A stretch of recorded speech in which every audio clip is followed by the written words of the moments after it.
That's all it takes. A couple dudes, couple dogs.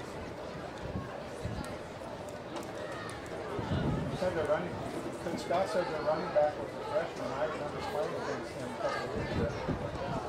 How's he that now? Really good. It's like a little bowling ball. Here's all they had, but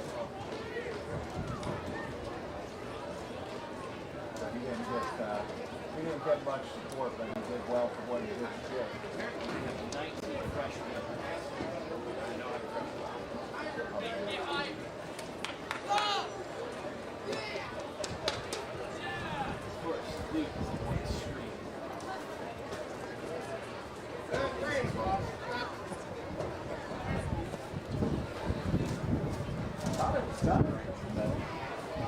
Piqua has won the toss and has elected to defer into the second half.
Two weeks into the high school football season, the Piqua Indians still looking for that first victory. Losses to Lima Senior and Butler, two very competitive games with the Indians showing fairly well on defense, plus a good running game. But against Butler, still unable to get many points, just 7. Tonight, Piqua taking on a team that scored 55 points last week and lost. Welcome to another Friday night of high school football on 98.1 FM, 1570 WPTW, and on TV, the Indian Nation station. My name is Tom Michaels, Brian Gillespie alongside.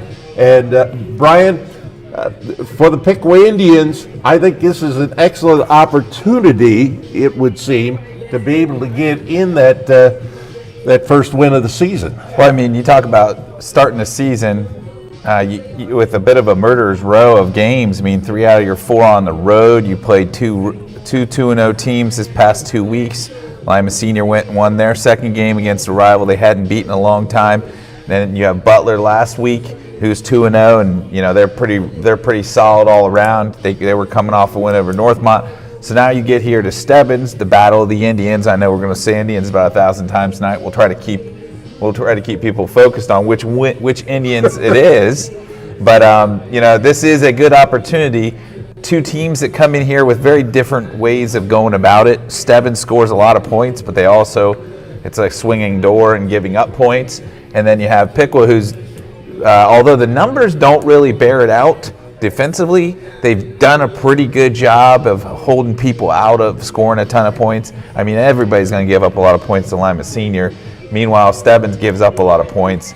We'll see if Piqua's offense can pick itself up and get into the end zone against this, a little bit of a Swiss cheese defense in Stebbins. Well, talking about the Piqua Indians here, Caden Thomas, the quarterback, he threw a couple of real nice passes that led to that touchdown, but the passing game is not necessarily his forte. He is relying a great deal right now on Jericho Burns, who is third in the league in rushing with 194 yards after 2 weeks. Yeah, they're gonna, he's gonna get plenty of carries tonight. He shared the load a little bit last week.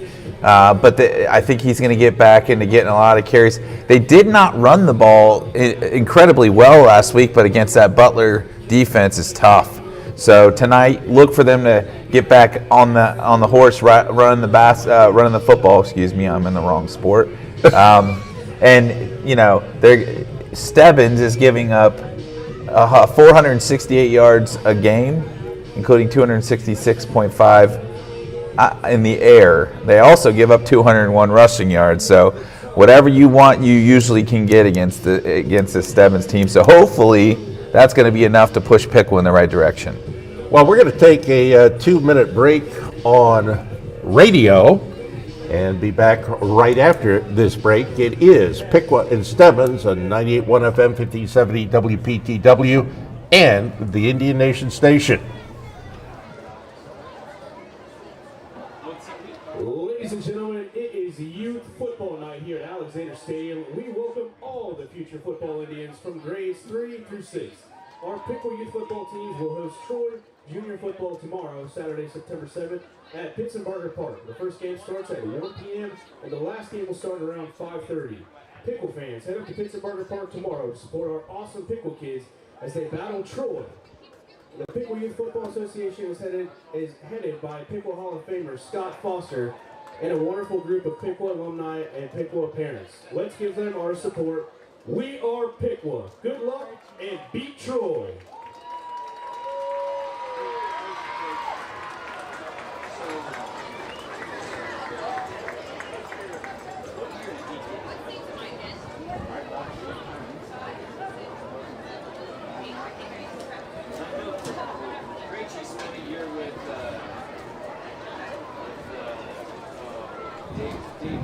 Ladies and gentlemen, under the direction and director Wyatt Hines and assistant directors Mitch Mahaney and Alex Acuna, please welcome and stand for the pride of Piqua Marching Band as they sing our Piqua flag song.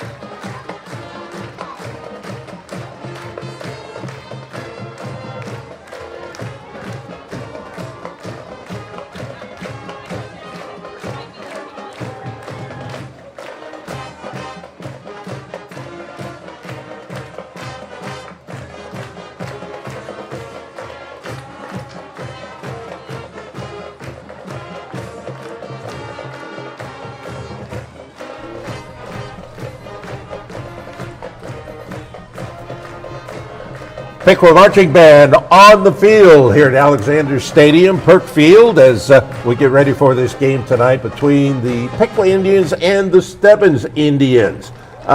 For Piqua, even though last season was the nadir of what we have seen of recent times for Piqua football, the games are close, many of them, most of them. 5 of the losses were by 5 points or less, and then you had last week where it was a 10-point game. Yeah, I mean, they seem to have played pretty close quite often. Now, I mean, 10 may not seem like that close, but really it didn't feel like the game was out of hand at any point. If Piqua could have got a few more, first downs and a couple more big throws on offense, or got some running game going, they were close against a good Butler team. So I think they're right in the middle of the pack, and if you look at the stats, they're basically in the middle of the pack of every statistic in the league. They're 6th in rushing, 6th in points, eighth in points, 6th in rush yards at 150 yards per game, 94 yards passing, which is also 6th. So they're really kind of in the middle of the pack. They're not one of the bottom teams. I think they can beat some of these top teams, the top layer teams. But again, they had to start with 2 road games against 2 good teams. We'll get to see a little bit more what they're like, I think, in the next couple weeks. So the Piqua Indians, they're coming in here tonight with their first home game. Next week, they're going to be back on the road. That'll be a tip. That'll be a 6:45 pregame, radio only. Right now, making their way onto the turf here at the Stebbins Indians. They come out wearing that white with the scarlet and gray. And now the Piqua Indians coming up momentarily. We'll go ahead and take a 2-minute break here. And when we come back, we'll have tonight's game, Piqua and Stebbins. It's all right here on 98.1 FM, 1570 WPTW.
Ladies and gentlemen, we live in a country with freedoms like no other. In order to honor America, in honor for all those who have served, please stand and move your hats for the playing of our national anthem.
Tom Michaels and Brian Gillespie back here at Hurt Field, Alexander Stadium, ready for tonight's game between Piqua and Stebbins. The coin toss was won by the Piqua Indians. They deferred to the second half. They'll be defending the goal to our right, and they will be kicking off here momentarily. to the Stebbins Indians. Meanwhile, our officials tonight. The ref is Robert Rhodes, lineman Stephen Penix, line judge Joshua Pettis, umpire Daniel Confolti, and the back judge Joshua Hart. So Piqua coming out here again. They're going to be left to right as we begin this first half of play. Stebbins is going to be receiving. Do the kicking. Be Gavin Larger. Most of his job has been in kickoff so far this season. He's only had one opportunity. He's 1 for 1 on extra points. We'll see likely Deshaun Cunningham and Marcel Jefferson back deep for Stebbins. And we'll probably be just calling these two teams Stebbins and Piqua rather than the Indians, since they're both the Indians. That gets a little confusing before things get over with. So one of the officials talking a bit there with our kicker, Gavin Larger. Now he has been kicking mostly on the ground or fairly short kicks. Yeah, I don't think he's big on the. I don't know that they do a lot of deep kicks with Gavin. He's more of a squib kicker, but he's done a pretty good job so far. It's a nice night of weather out, kind of a perfect football night. The heat's gone, and you've got some cool weather. It rained a little bit earlier, but now it's nice and a great night for football here, especially considering it's still pretty early in September.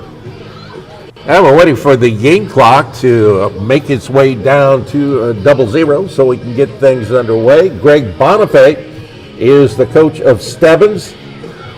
He is in his 8th year. He's a former defensive coach long ago for Stebbins. Then he was at Miamisburg and former head coach at Southeastern. And, of course, in his 34th year with a record of 230 and 114, that would be one Bill Neese. In his 34th year, played his college ball. Now they're switching ends, and I thought that's what they had signaled. There was some confusion there, a little Rochambeau, and they all switched, and next thing you know, we're ready to go. Yep, so it is going to be kicking from right to left, the Piqua Indians. Gavin Larger mentioned. Neese played Baldwin Wallace for Lee Tressel. He's on the Miami Valley Football Coaches Hall of Fame. And we're ready to go here. They just wanted to make sure it started right at 7 p.m. That's why they did that. I think so. Everything's ready. Approaching the football, Gavin Larger. He sends a kick. It's going to be taken back at the 7-yard line by the man over there on the far sideline. And bringing it back, that is Deshaun Cunningham. We'll see Deshaun Cunningham out there, the wide receiver, coming up here. But it'll be 1st and 10, fairly deep in their own territory here for the Stebbins Indians. A record of 1-1. Their record coming off of a win against Shawnee, 35-34, and they lost to Sydney, as mentioned, 67-55. Their quarterback is a sophomore. This is a very young team. But Devin McCormick, their quarterback, has already thrown for 588 yards this year. But he's not going to throw here. He's going to give it to his back, who is going to bull his way ahead, probably pick up 2-3 yards there. And with that carry, that's Andre McConnell, who has rushed for 121 yards this year, 227 last year. He's a junior. He had 5 touchdowns. You talk about a career night last week. He scored 5 touchdowns and had 143 offensive yards last week, which is an insane night for one. They send 2 wide to the left, the short side of the field, 2 to the right. Single back on the right side of the quarterback. Here's a pass that's going to be complete for a first down. They hit the man over there on that far side. And that pass is complete to Marcel Jefferson. Jefferson, a 5'9", 150-pound sophomore. He had 1 reception last week, but it was for 68 yards. They basically got a receiving core of all sophomores. They can beat you pretty they spread it around to a lot of different guys on this team. So now on first down, the ball out to the 32-yard line. Once again, they give it to the back. McConnell not going to pick up much, if anything, here. Their front line is huge, and it's experienced. You've got Seth Wilson at 238, Isaiah Stoudemire at 314, 248 for their center, Ethan Goodpaster, 300-pounder in the left guard, or Jordan Hills, and David Page, 6'3", 264, a senior. Man, that is some bulk up there up front. They're going to throw over here on the near side, complete to Trey Newton, the sophomore wide receiver, 5'9", 145-pounder. He had 4 catches last week for 82 yards, and that's another first down here. So they aren't throwing long, but they are throwing for first downs right here against the Piqua Indians early on. They're out to the 42-yard line. Yeah, they do. You know, it's becoming more commonplace these days, these spread offenses with a lot of receivers. They do the same thing here with four wide almost every down, and they're making it hard for Piqua's defense. Now working from the near hash mark. Quick pass over here on the near side. It is complete to Braden Walters. So they are spreading it around here. Walters, who has had 8 receptions this year, second in the league with 218 yards receiving. And he catches that one. And that's a pickup of 9. That'll bring up a second down and 1. They still work from the near hash mark, or just inside the near hash mark. To the near side, they're going to send Trey Newton. He's the only wide receiver to the side, 3 wide to the left. Devin McCormick, who had a very good game last year against the Piqua Indians as a freshman, and his intended receiver was Trey Newton, but off his hand, and that'll bring up a third down and 1. Looks like the Stebbins Indians are utilizing the cardboard signs for their play calls, much like Piqua did for about 5 minutes in the opener. Yeah, that went away fairly quickly. Don't know whether we'll see it tonight or not, but down on 3rd and 1, ball at the Indians' 49-yard line. Once again, they're going to go to McConnell. McConnell on second effort. Looks like he's been pushed back, but I think he got the first down. It looked like he got right to the marker, and let's see where they spot it. They spot the ball at the 48-yard line, and that is where the marker is, and that is going to give them a first down. So 3 first downs here early on for this Stebbins team.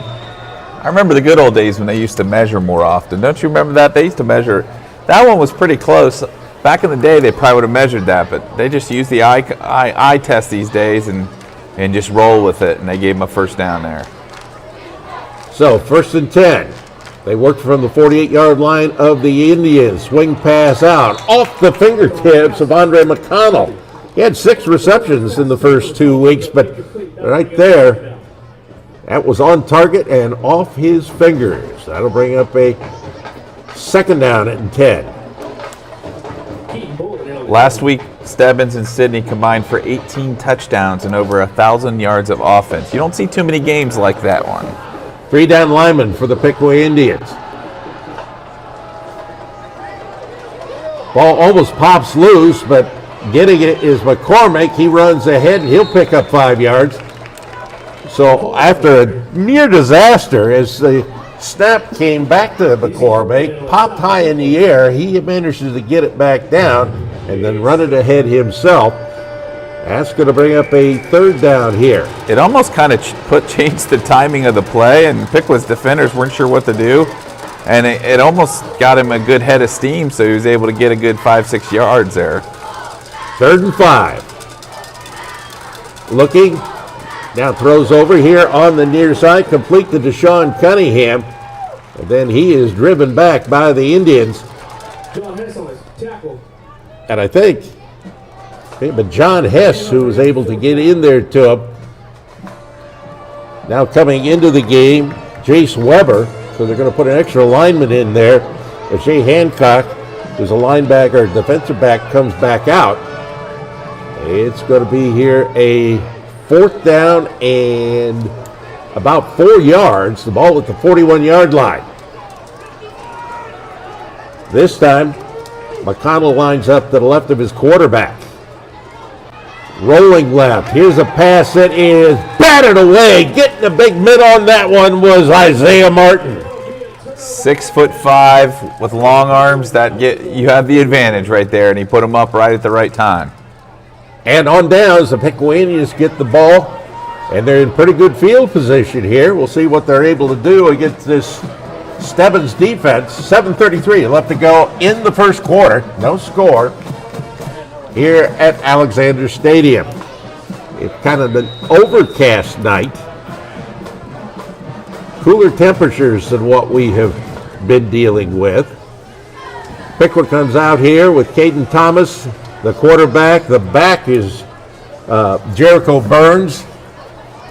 We also see Zayden Allen at a wing. And they give the ball to the back. And Jericho Burns. He's going to pick up about 3 yards. That'll bring up a 2nd and 7. Clock continues to roll here. Again on a wing, Zayden Allen. He's on the left side, off the line. With the ball. Nice fake that time by the quarterback. Here comes Jericho Burns. He is knocked out of bounds. Coming through there to get him was Hayden King. And yeah, they've got the signs out there tonight. We can see that big time. There they are. They're back. Almost looks like the players are cheerleaders. But anyway, first down for the Indians. They are working now from the Stebbins 30-yard line, and we're going to have movement there by the left side of the line by Stebbins. Look like big number 58, Jesse Gentry, 6'1", 233 defensive lineman, jumped. So that's going to bring the ball ahead 5 yards. What I've noticed about this Piqua team is when they run left, off left behind Jace Weber, it seems they're much more effective running the ball than when they go right. So on 1st and 5, this time the quarterback keeps the ball down to the 30-yard line. It's Caden Thomas, a flag thrown. Now, of course, I mentioned Jace Weber. Give him a shout out. And the next play, he gets a call for a holding penalty. That guy broke through there pretty good. So with that hold,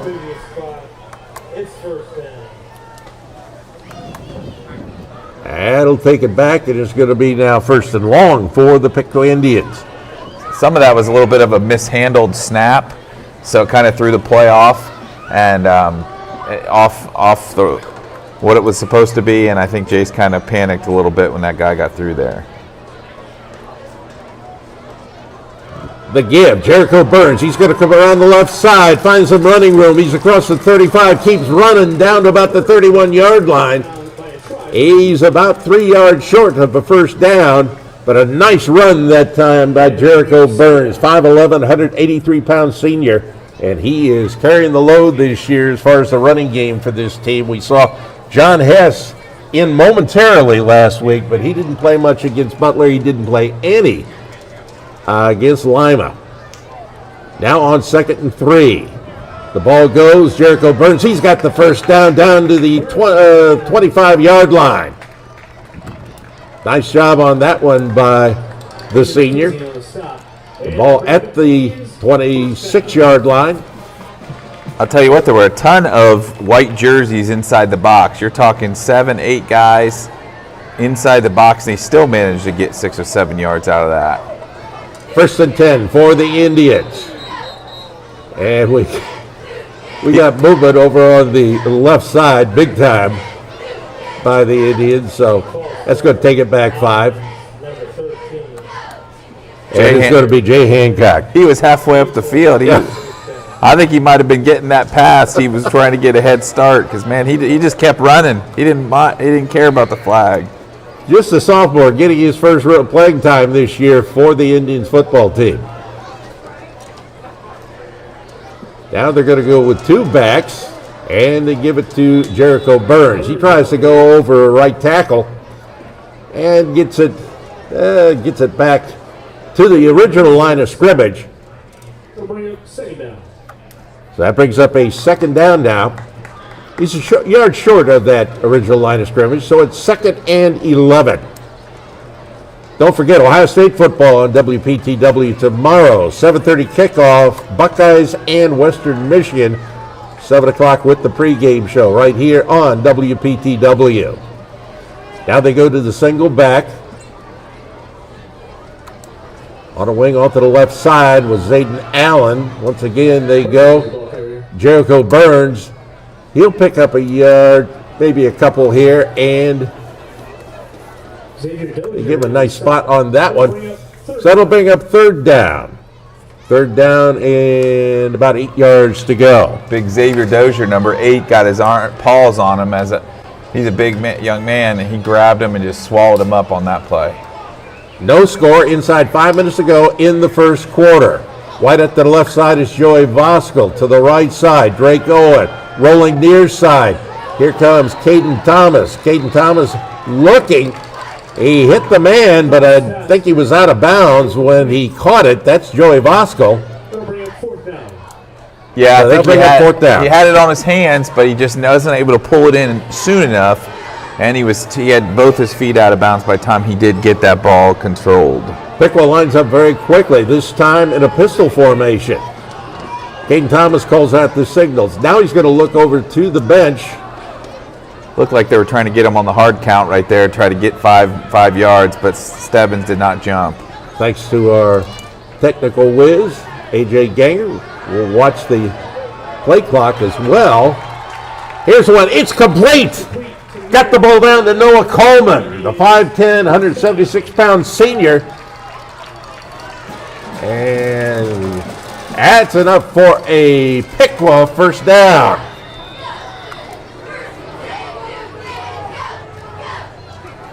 So now with 4.5 minutes to go.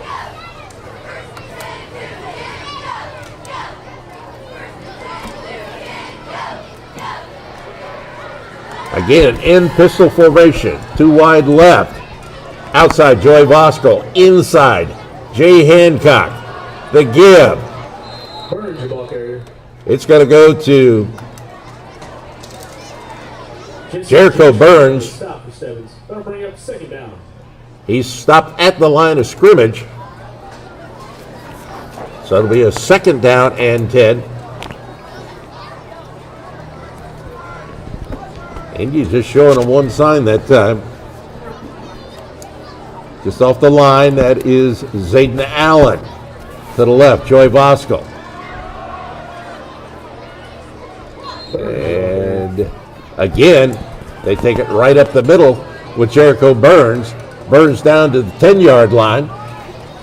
And that goes to third down now. I feel like they're treating this a little bit like it's 4-down territory. I don't know that they would kick the ball here. I think they're going to go for it. If they don't gain much here, but I would think they're going to probably go outside a little bit because that interior run wasn't very successful. On 3rd and 7. Quarterback keeps it. Caden Thomas falls ahead. He's down to the 6-yard line. Make it to 7. So not enough for the first down. Let's see what they do here on 4th down. Now they're bringing back into the game Jay Hancock. Out of the game comes Zayden Allen. So they're going to go with two wide outs on either side. They are 4 yards short of a first down, and we've got a timeout. We'll take a 30-second break here as well. No score. Piqua threatening. 2:42 to go in the first on 98.1 FM, 1570 WPTW, and the Indian Nation Station. We are thrilled proud to announce the grand opening of our outlet store at Atlantis Sportswear. As a family-owned and operated business since 1986, we are excited to offer factory direct pricing on a wide selection of t-shirts, sweatshirts, hats, and more. Our store will be open on the first Friday and Saturday of every month, as well as other selected days that can be found on our Facebook page. Not only will you find your favorite Piqua Indians items, but we will also have items from our resort brand Unsalted Coast. Come visit us and take advantage of amazing deals on high quality sportswear. We can't wait to see you there.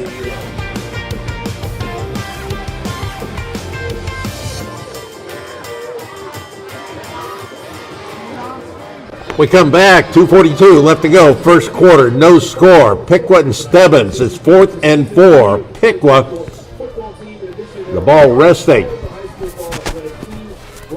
on the 7-yard line. So Piqua's going to go for it. They've got the wideouts not wide. They've got them tight. Now in motion, Jay Hancock rolling right. Here's Caden Thomas. Thomas spins ahead, and he's got enough for the first down. Caden Thomas kept the ball, manages to work his way down, and we'll wait for him to put the ball down there, and that should be a first down. Well, let's see. Yep. It's going to be first and goal to go for the Piqua Indians. Whew, I was a little concerned there for a second. It was taking them a while to figure out that spot. And then they called for the chain gang to move out of the way. Now, really, it didn't look anything like it should have been a problem, but these angles could be deceiving. Here's the give. He goes to Jericho Burns. He gets it back down to the 3, and he is taken down to the turf by Travis Marquez, 5'11", 190-pound linebacker. That'll bring up a second and goal to go. Well, Piqua trying to get out on top here, something they haven't done so far this year. This time they've got Carson Mars at that wing on the left. Again, here goes romping on in, Jericho Burns for the 3-yard touchdown. That was a great cut outside, drew the defense in. He got in tight to the line, then he just set him up, and then bam, kicked out and ran around the end. So 6-0 Piqua here with 1:47 to go in the first. Now we're going to see Gavin Larger coming on for his second attempt this year. Illegal formation offense. So they're going to replay the down, and there is no touchdown. So we are still at 0-0. Too many mistakes here early on in this ball game for the Piqua Indians. So Drake Owen is going to be wide to the right. To the left side is Noah Coleman. The ball is still going to be a goal to go, but move back now. Yeah, between the 8 and 9 yard line. First 2 weeks they were a little cleaner penalty-wise, but tonight those penalty woes have come back a little bit. Jericho Burns finds a bit of a hole. He gets it down across the 5, and again we've got a flag coming in there after the play, and their signal is a hold. That is a tough one there. 10 yards back from there. They're digging themselves into a tough spot here, that's for sure. So the referee going over, explaining the options for Greg Bonifay.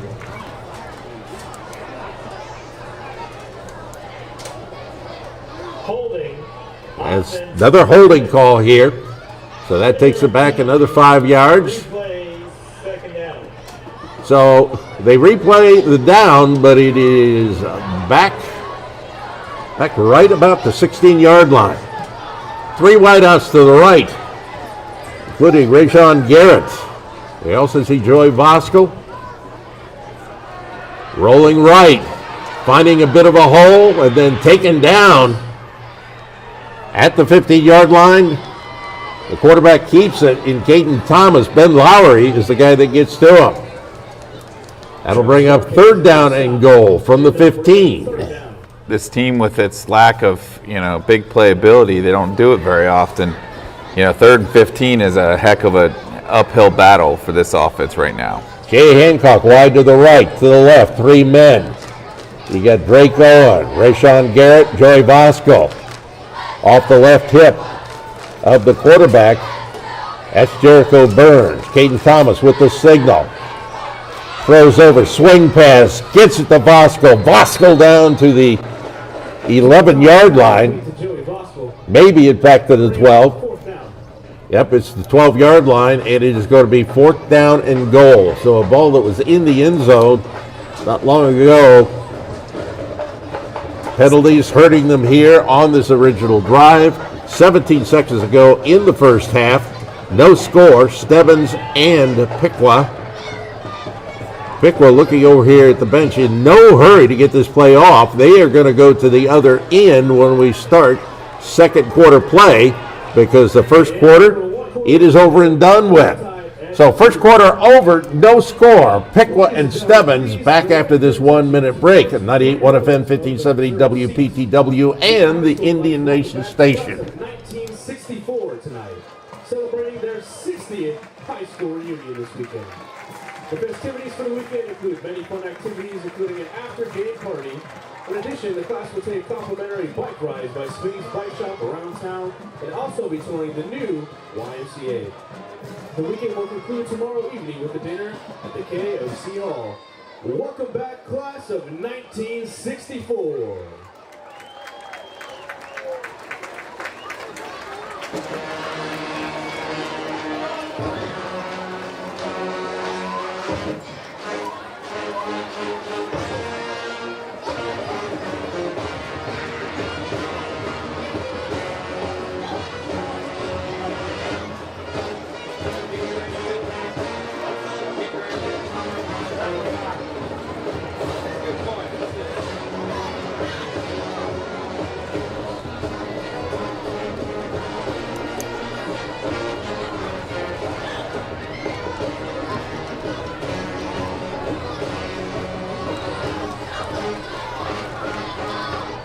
Fourth and goal to go for the Piqua Indians as we begin the second quarter of play.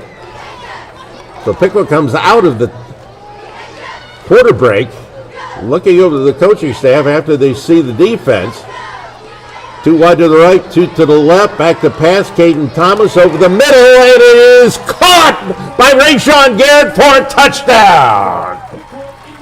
That was a great throw. Nice job getting that in there on 4th down. That needed to be perfect, and it was right on the money to Garrett. Rashawn Garrett, that's his second TD of the year, his 6th catch of the year. He only had 1 touchdown last year at the wide receiver position. Now on for the extra point, Gavin Larger. He is 1 of 1 for this year. The holder is Caden Thomas.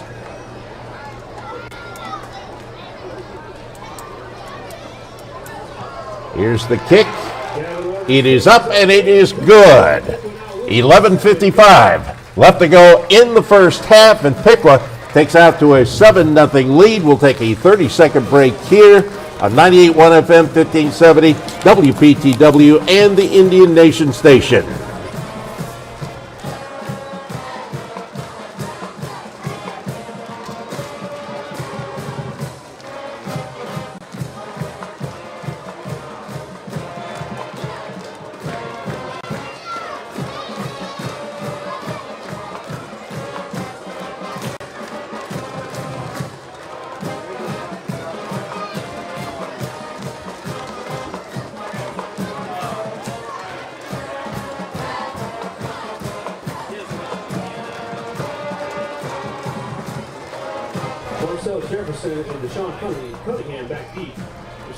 The Piqua Indians take a 7-0 lead. Took them longer than we thought it was going to, because we thought it was in the end zone until a holding call. 2 holding calls took it back. Finally, though, they get it in there on the catch made by Rashawn Garrett off the nice pass coming from quarterback Caden Thomas. Gavin Larger to kick it off now. Going left to right here in this Second period, this one's going to bounce down, bounce, and bounce into the end zone. Back to grab it back there is Deshaun Cunningham, so they'll bring it out to the 20-yard line. That is where Stebbins is going to start their second drive of the game. Man, we only had 2 possessions in that first quarter there. And I'm telling you, we're still getting our payback from Lima Senior. Somebody's trying to make sure the time evens out, because that was a lightning fast first quarter, maybe even faster than last week's first quarter. Please, on a kind of rainy, possible night, don't say the word lightning. Yeah, I should have probably kept that one in my pocket. Yep. Piqua was a 7-0 lead. Stebbins comes out. They've got 1 wide out to the far side of the field, 2 to the near side. Deshaun Garrett is there in a slot. They're going to give it to the back, though. Here's McConnell. McConnell runs up, and he is tripped up by the Indians. I think Joey Voskel's the one that actually tripped them there. So off the pickup of 5, it'll be 2nd down and 5 with the ball at the 25-yard line. They work from the near hash mark. Now 2 wideouts to the far side. Braden Walters to the outside. Deshaun Cunningham in a slot. Near side. Dino Johnson is the wideout. Swing pass over on the right side. They get it to Cunningham. Cunningham dives forward for the first down. He's knocked out in a combination tackle there by Rashawn Garrett and John Hess. But he gets the first down out to the 30-yard line. I tell you what, I can see why they get him the ball out in space. He's got some, flexible hips, and he went right past Hess right there in a one-on-one scenario. That Cunningham, you better keep an eye on him. He's back. He's a returning starter for them. They're a lone senior receiver out there. Last year, Stebbins beat Piqua 17-14. First time that Stebbins had ever beat the Indians of Miami County. Here's a throw over on the right side, complete to Braden Walters. Walters knocked out of bounds by Rashawn Garrett, but he picks up some nice yardage there. And they're going to spot the ball, looks like at the 36-yard line. That'll bring up 2nd down and 4. Partner, I think you just came up with a genius idea, calling them the Indians of Miami County. Just as long as all our listeners know what county both these schools are in, we'll be in good shape. Or the Indians of Riverside. There you go. That would work.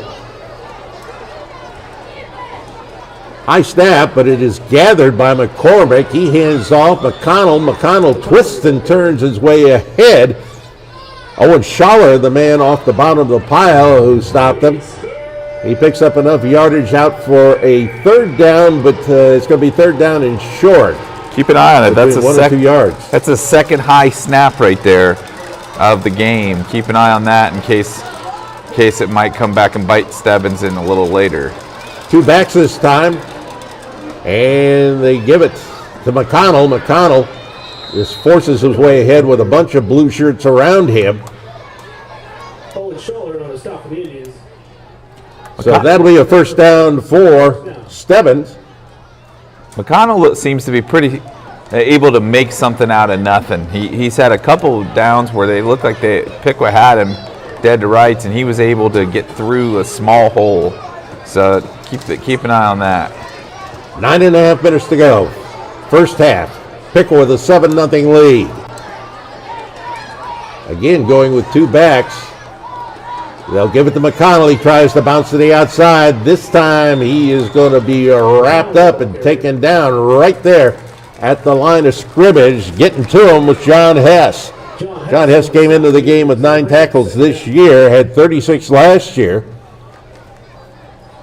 I wonder whether we'll see him much at all on offense tonight, or whether we're just going to see, again, like we did at the game against Lima, nothing but Jericho Burns in the backfield.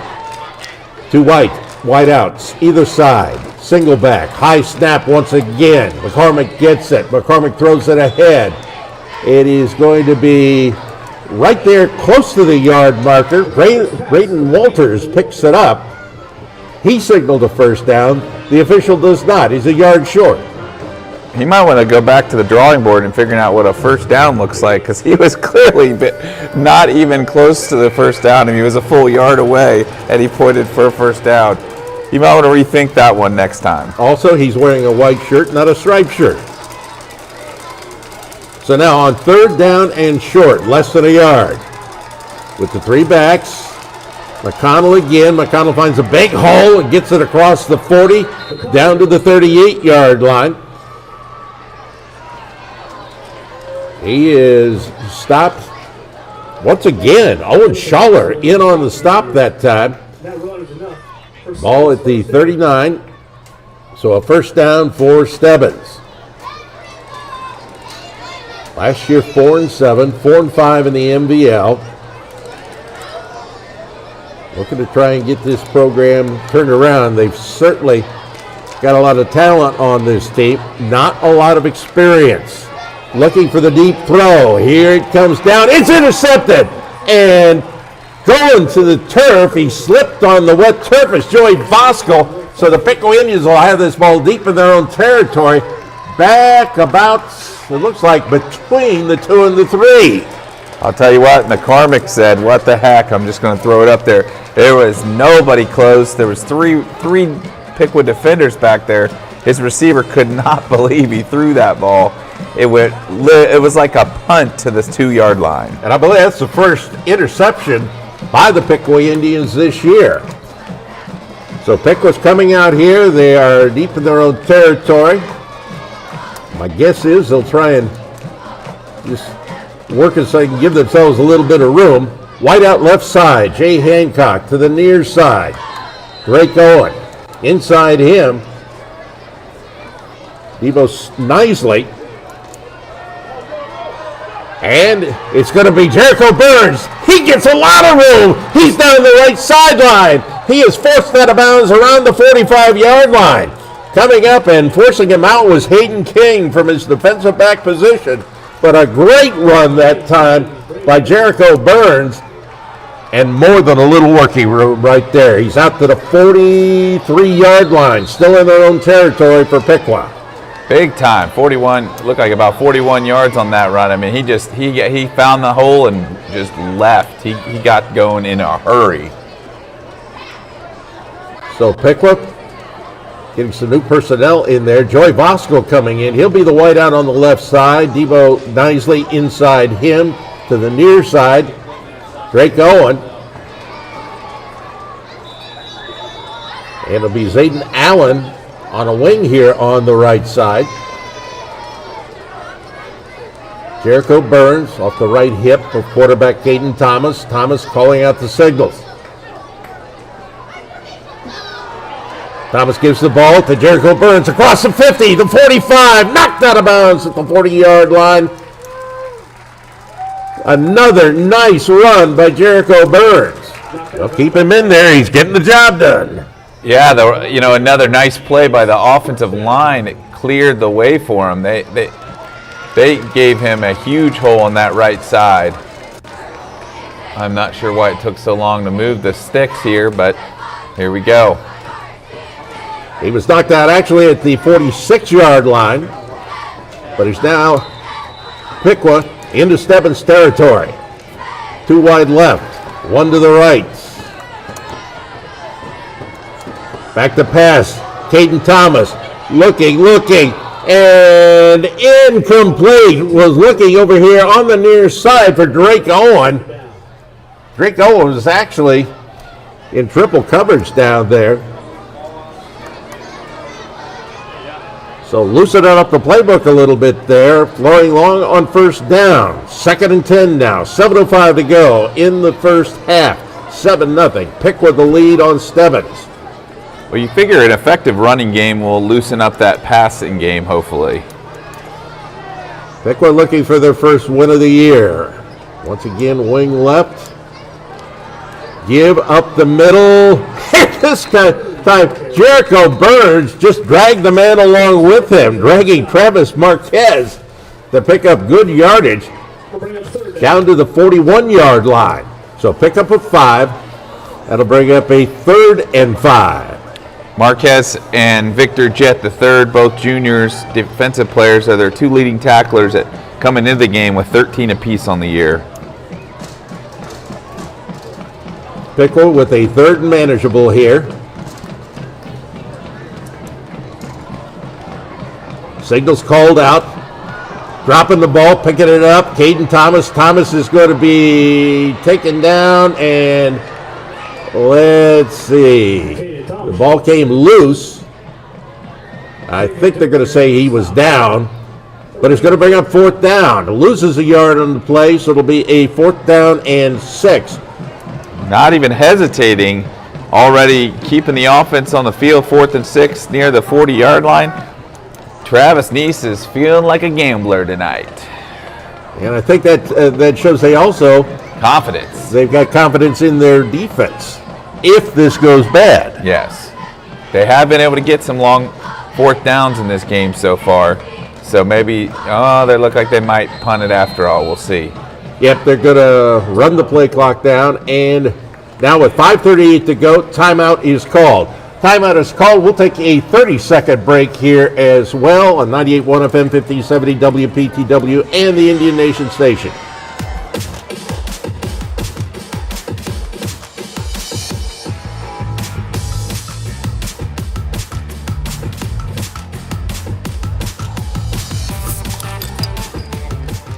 This and That's Candy on Main in downtown Piqua is the perfect place to tame your sweet tooth.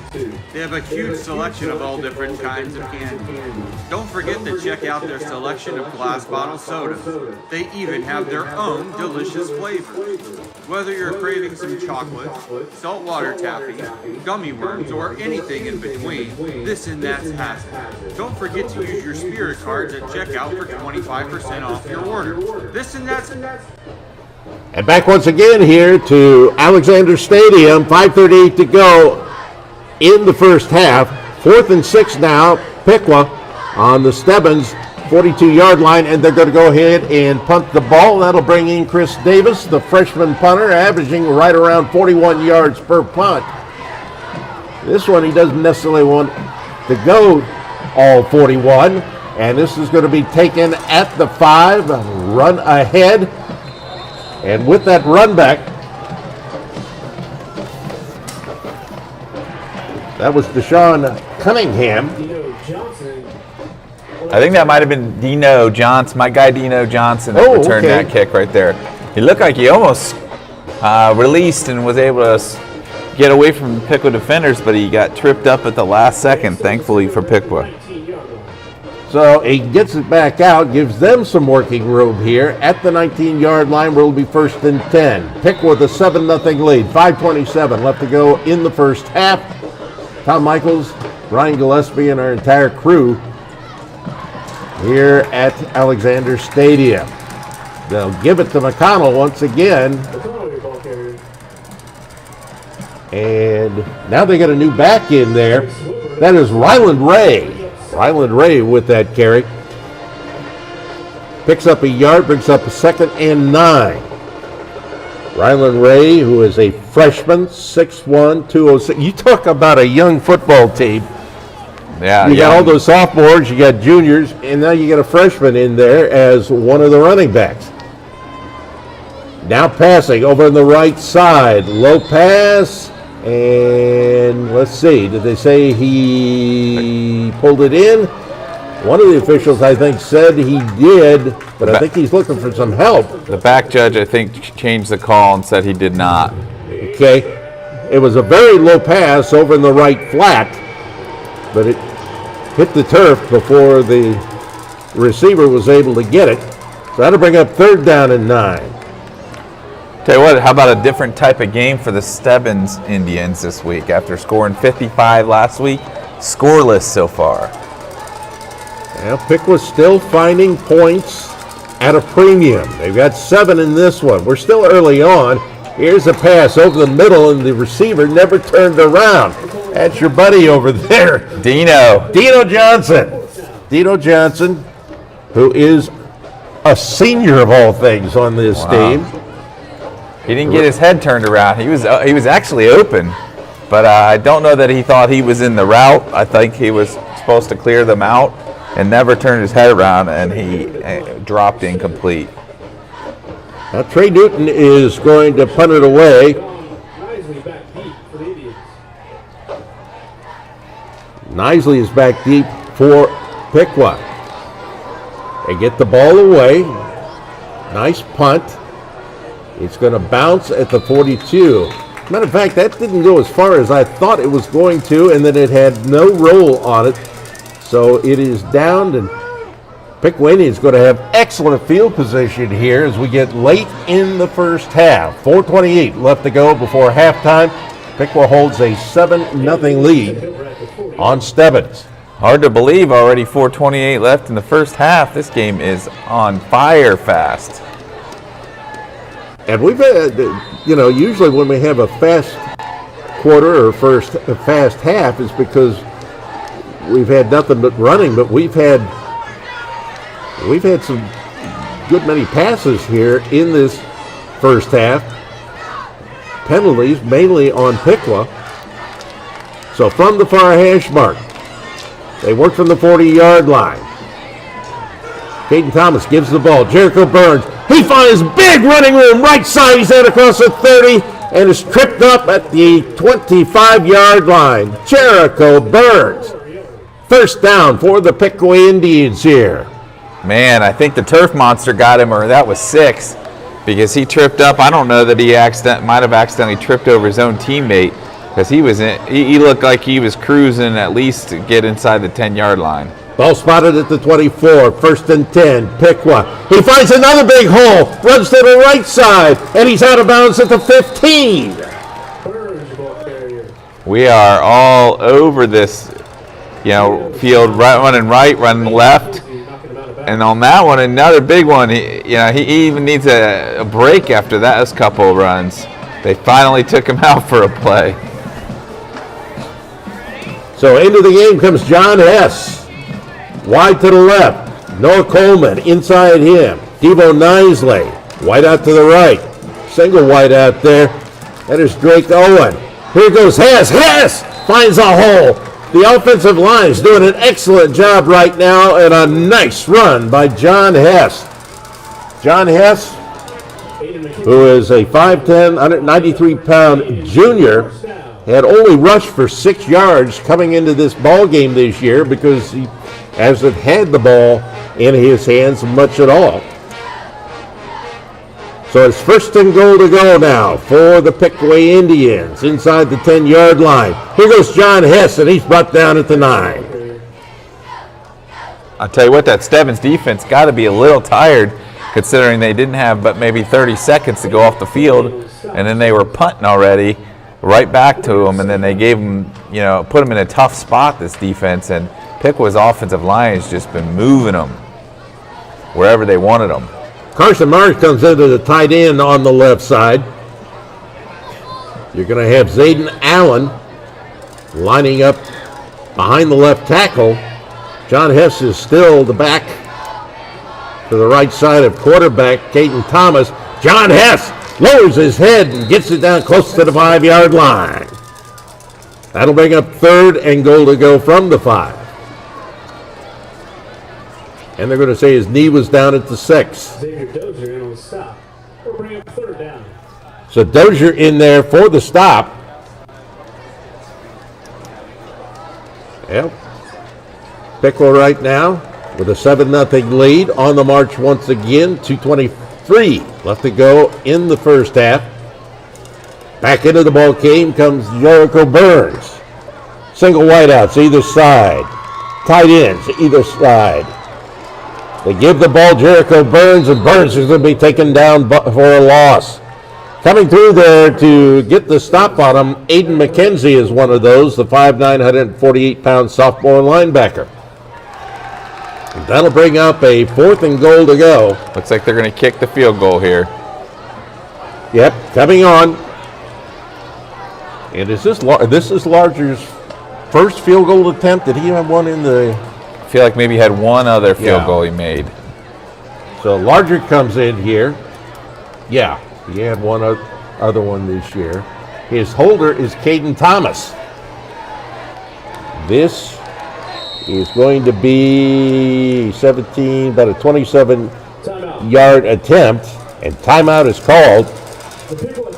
They had hoped to draw Stebbins offside, did not. So the timeout is called. I believe that is the second by the Indians. So happy to have you along here. Don't forget, Ohio State football coming up tomorrow on WPTW. 7:30 is kickoff against Western Michigan. Buckeyes getting off to a good start last week against Akron. Good to see Will Howard getting his first go-round there as the quarterback for the Piqua Indians. I should say for the Ohio State Buckeyes. Yeah. Howard comes in here. We're going to be pretty good shape. Yeah.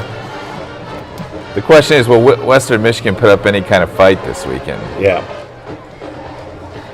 So So Gavin Larger. Tune in to see or hear. Gavin Larger measures the distance. And this should be about a 27-yard attempt. It is in the air, and it is good.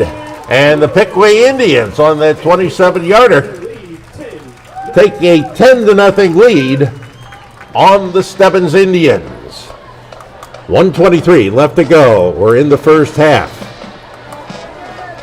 And Piqua looking for their first win of the year and just their third in the last 13 games that they have played. And we have to admit, last year is such a shock because of what we had seen the previous 4 or 5 years there for Piqua, when they were rarely, if ever, losing a regular season game. Yeah, it was hard to believe.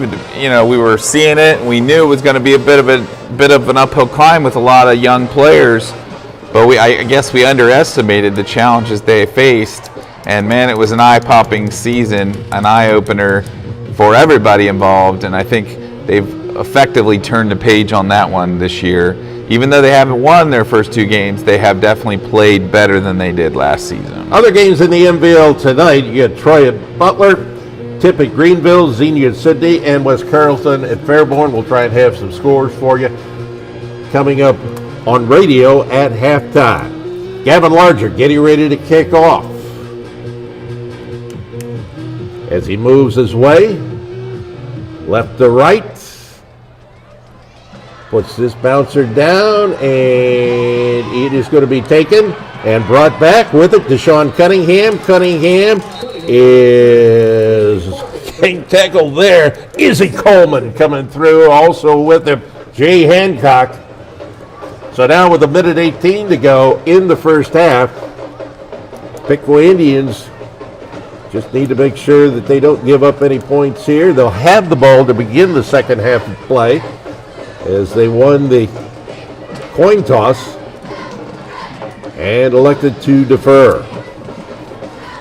So Stebbins comes out here. Devin McCormick, the quarterback. Single back this time. 3 wideouts to the right, 1 to the left.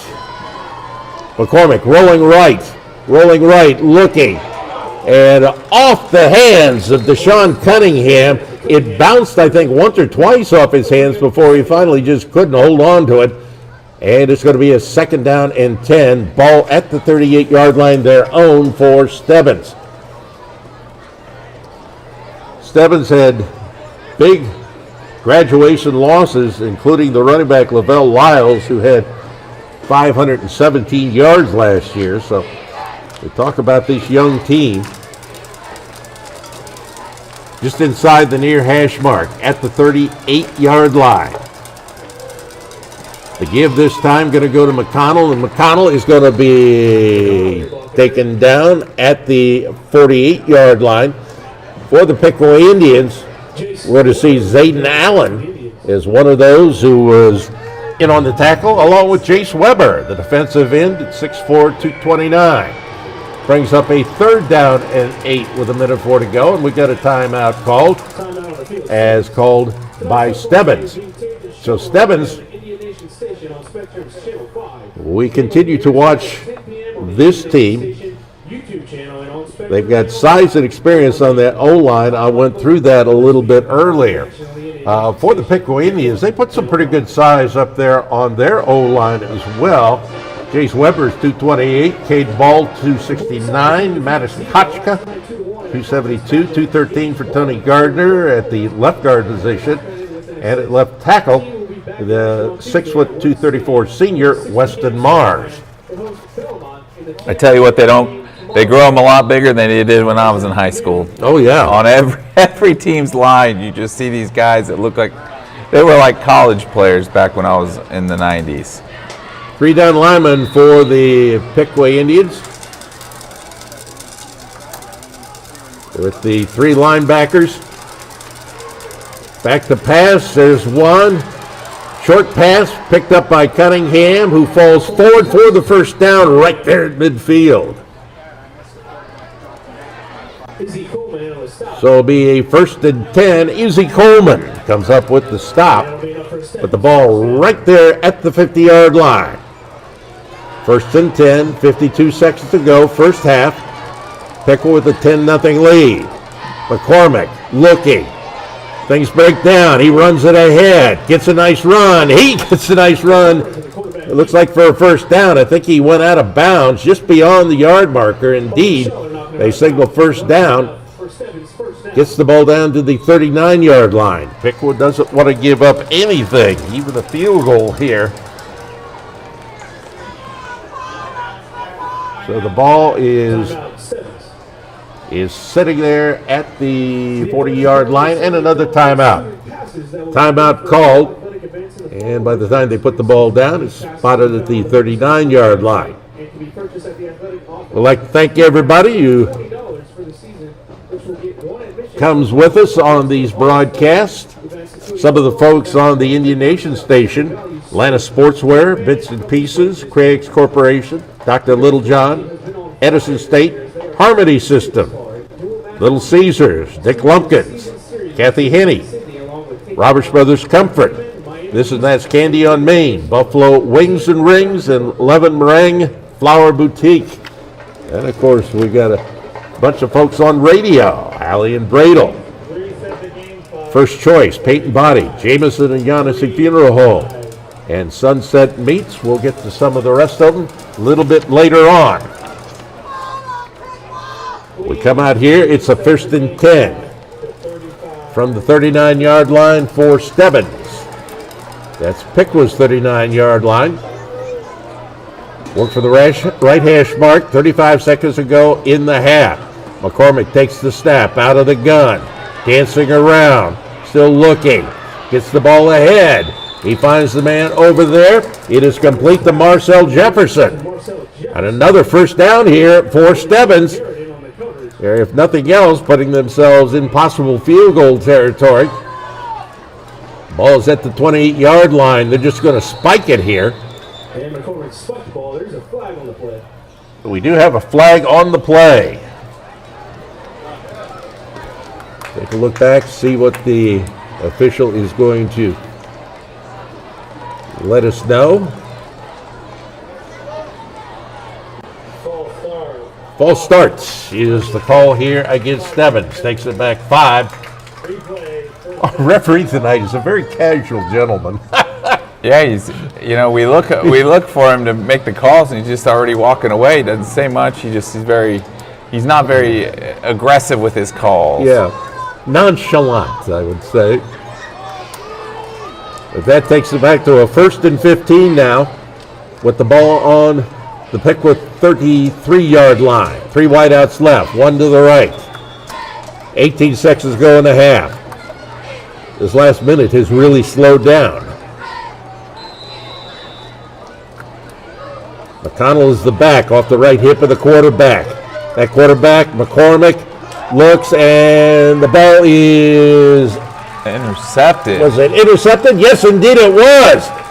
Coming through to get that ball was Owen Schaller. For Owen Schaller, that's his first interception of the year. And with 10 seconds to go in the half, Piqua snuffs out what could have been a very late and dispiriting drive by Stebbins. So, now the question is, Piqua with the ball on their own 36-yard line. They keep moving the ball on me. They spotted it at the 37 and then move it back to the 36. But does Piqua just pretty much take a knee here and go to the locker room? Looks like that's how they're setting it up, because going under center is Caden Thomas. They've got two backs back there, actually 3 and 1 just off the line, and indeed that's what they do. Caden Thomas takes the knee and takes a 10-0 lead for Piqua to the locker room here. Piqua 10, Stebbins nothing. We got our halftime programming of both radio and TV coming up here. This is Piqua Indians football on 98.1 FM, 1570 WPTW, and the Indian Nation Station.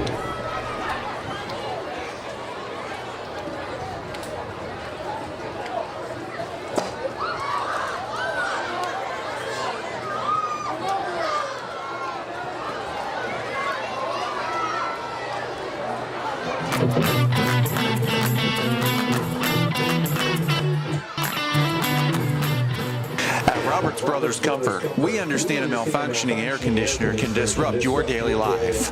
Let our team of experienced technicians ensure your AC unit runs at peak performance at all times.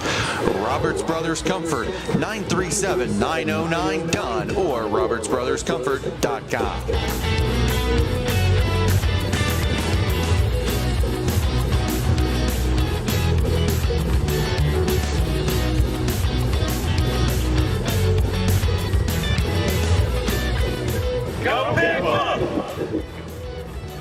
Roberts Brothers Comfort.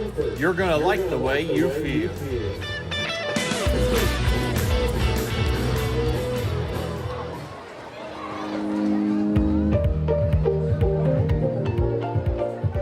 Crayex really is Piqua. Crayex is a company built on integrity, dedication, honesty, and service. At Crayex, it truly is all about the people. Founded by Cliff Alexander in 1972, Crayex has been proudly supporting our community for over 50 years. Good life begins with a good company. Join the team of dedicated workers and become a part of the Crayex family today.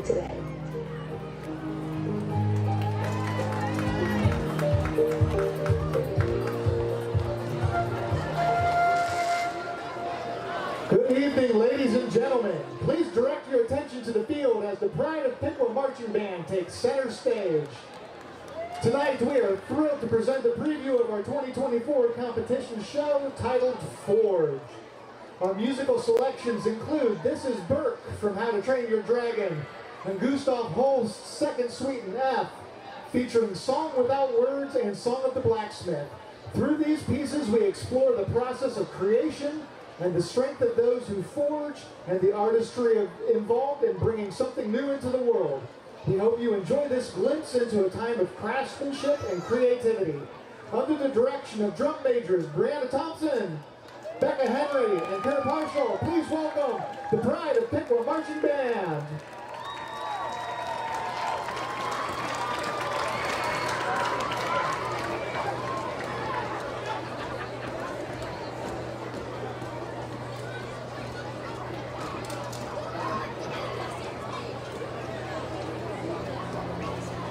From a single ember, the fire awakens in the heart of creation, where the raw is infused with life. Behold the wonder of the forge.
is about to tell.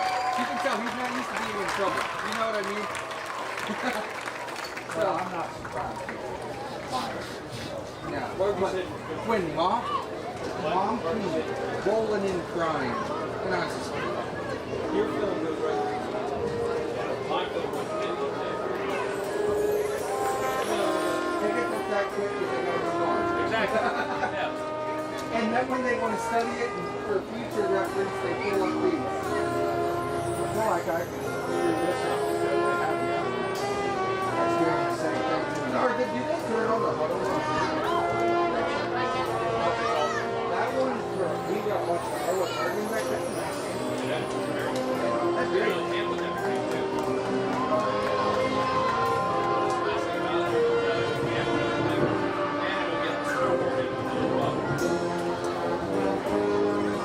Greenville runs one formation. Did you see that? I watched it. They're like, I formation, please. The entire game, we went to the entire game. You get to 160, they want to play pro. Tight end's opposite to the Twins. Well, And they run. It's right out to you. They had one play. Yeah, one play the whole game. But it was still odd. I with the tight end. It's. It's like Fairborn last night. Fairborn ran their. They ran an even 3 running back set the entire night. Down by 30, they're still chugging along. It's like, take a shot. I'd rather lose 46 nothing than 38 nothing take a shot. Their coaches were going nuts. They didn't know what to do. They had no idea.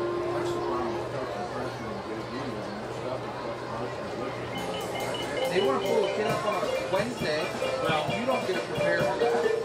we went more exotic because they were telling us to go Dallas, Toronto, White, Trio.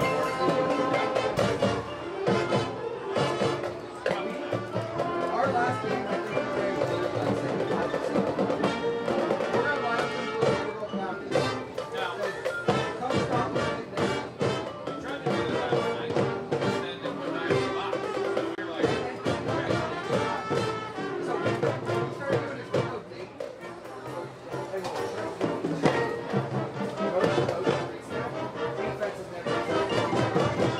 We go pitch right to it, get 4 on 2, and we have. Ladies and gentlemen, the Pride of Piqua Marching Band. I've seen enough.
The Pride of Piqua Marching Band has a proud tradition of excellence, earning superior ratings at the OMEA State Marching Band Finals from 2001 to current.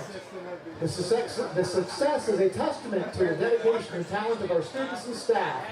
In recognition of our achievements, the City of Piqua was awarded the prestigious Best Communities for Music Education Award by the National Association of Music Merchants this past year for the first time in history. This is an honor and a reflection of the unwavering support of our community and parents who play a vital role in fostering a thriving music education program. Next week we kick off our competition season at Kettering Fairmont High School, and we hope to see you all there. See, he played a little bit. Like, he was in the rotation in 8th grade, but like,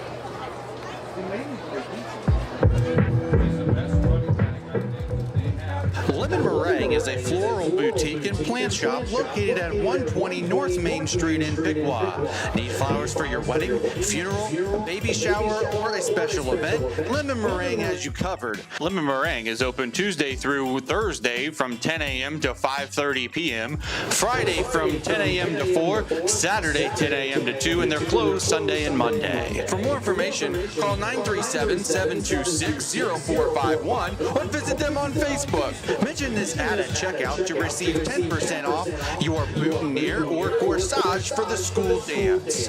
Lemon Meringue is located at 120 North Main Street in Piqua.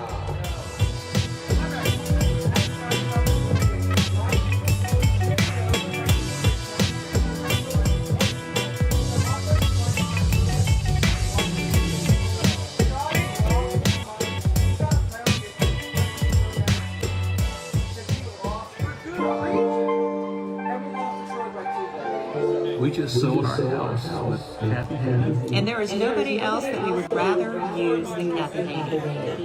He helped me find the house I decided I would go for. Just what I was looking for, and delighted. We just wanted to thank Kathy and the team for all the hard work that they did on the property that we just purchased.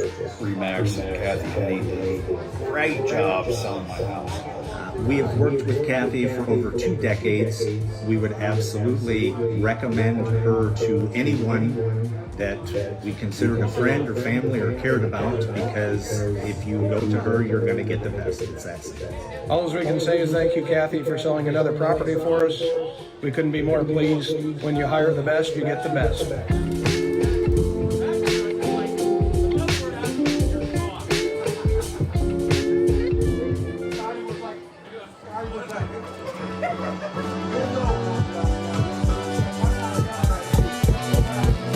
No matter if it was a long day at work, home, the practice field, or you're just celebrating a big win with your teammates, the Piqua Little Caesars has you covered.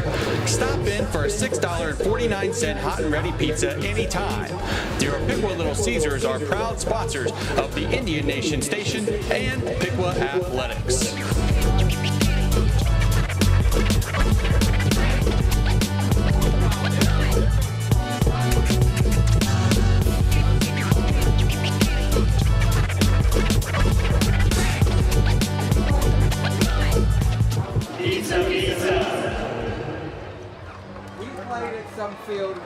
Harmony Systems is a manufacturing company that has been a staple in the Piqua community for nearly 30 years. The most recent milestone was the acquisition of a second facility that is roughly 100 yards away from the main plant. This location will allow for Harmony's continued growth and success. Harmony has over 60 molding machines and 225 employees, and we're still looking to expand. We offer competitive wages and a benefits package that includes access to a medical provider within walking distance at no cost to the employee. Come join our team and help make great plastic products.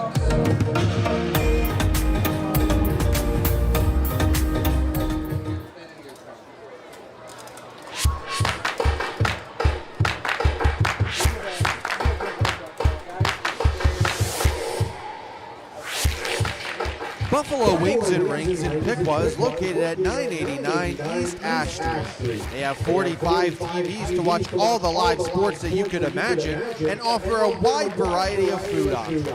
From burgers to wings, nachos, and yes, the pretzel bites, there's something for everybody. Stop by the Piqua Wings and Rings location before the game to get fueled up for the competition and after for the celebration.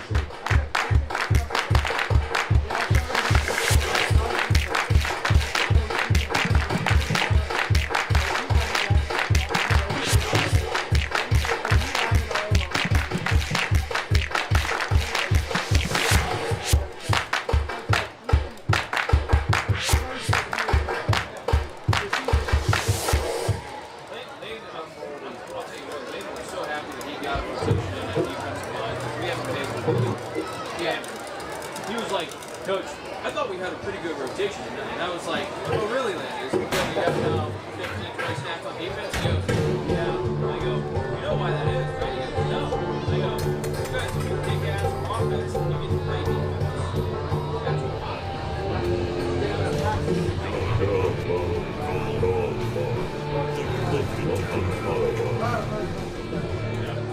years, we continue to lose our best and brightest students to other universities. They're going off to major in fields like business, education, nursing, and engineering, even taking classes online. And they couldn't be happier. We couldn't be happier either. After all, that's how we planned it. With Edison State's Bridge to Bachelor's degree program, you can get your 2-year degree and core classes at Edison State and then easily transfer to a state school. Save thousands of dollars and get the same great education with Edison State. Dr. Littlejohn believes that clear vision begins with regular comprehensive eye exams. His friendly and professional staff will make you feel welcome in his office located at 8090 Looney Road. With our great selection of stylish eyewear, our licensed opticians will help you pick the perfect pair of glasses. Dr. Littlejohn participates in many vision plans. Call us at 937-606-2772 to schedule your next eye exam. We look forward to seeing you soon.